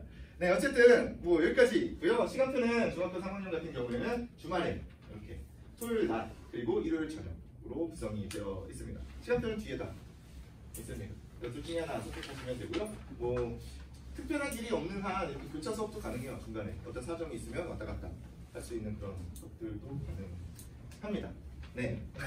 그래서 어쨌든 오늘 제가 준비한 내용은 여기까지고요. 질문과 답변은 저거 끄고 그냥 조금 더 편안하게 하시면 좋을 것 같습니다. 어쨌든 그 다른 어떤 사람들의 어떤 광고가 요새 되게 위험한 게 많죠. 그렇죠? 근데 애초에 요새는 법 자체가 그 광고주의 책임보다는 어떤 소비자의 책임을 묻는, 소비자의 어떤 지성을 믿고 있기 때문에 소비자의 책임을 묻는 그런 경우도 생각보다 많거든요. 그래서 이 학원을 선택을 하실 때도 그 본인들이 조금 더 이렇게 연구를 좀 해보시고 여러 사람 얘기를 들어보시고 그 다음에 어느 쪽이 더 타당한 얘기를 하고 있는지에 대해서 스스로 좀 판단을 해보시면 좋겠고요. 오늘 시간이 약간 그 과정에 도움이 되는 시간이었습니다.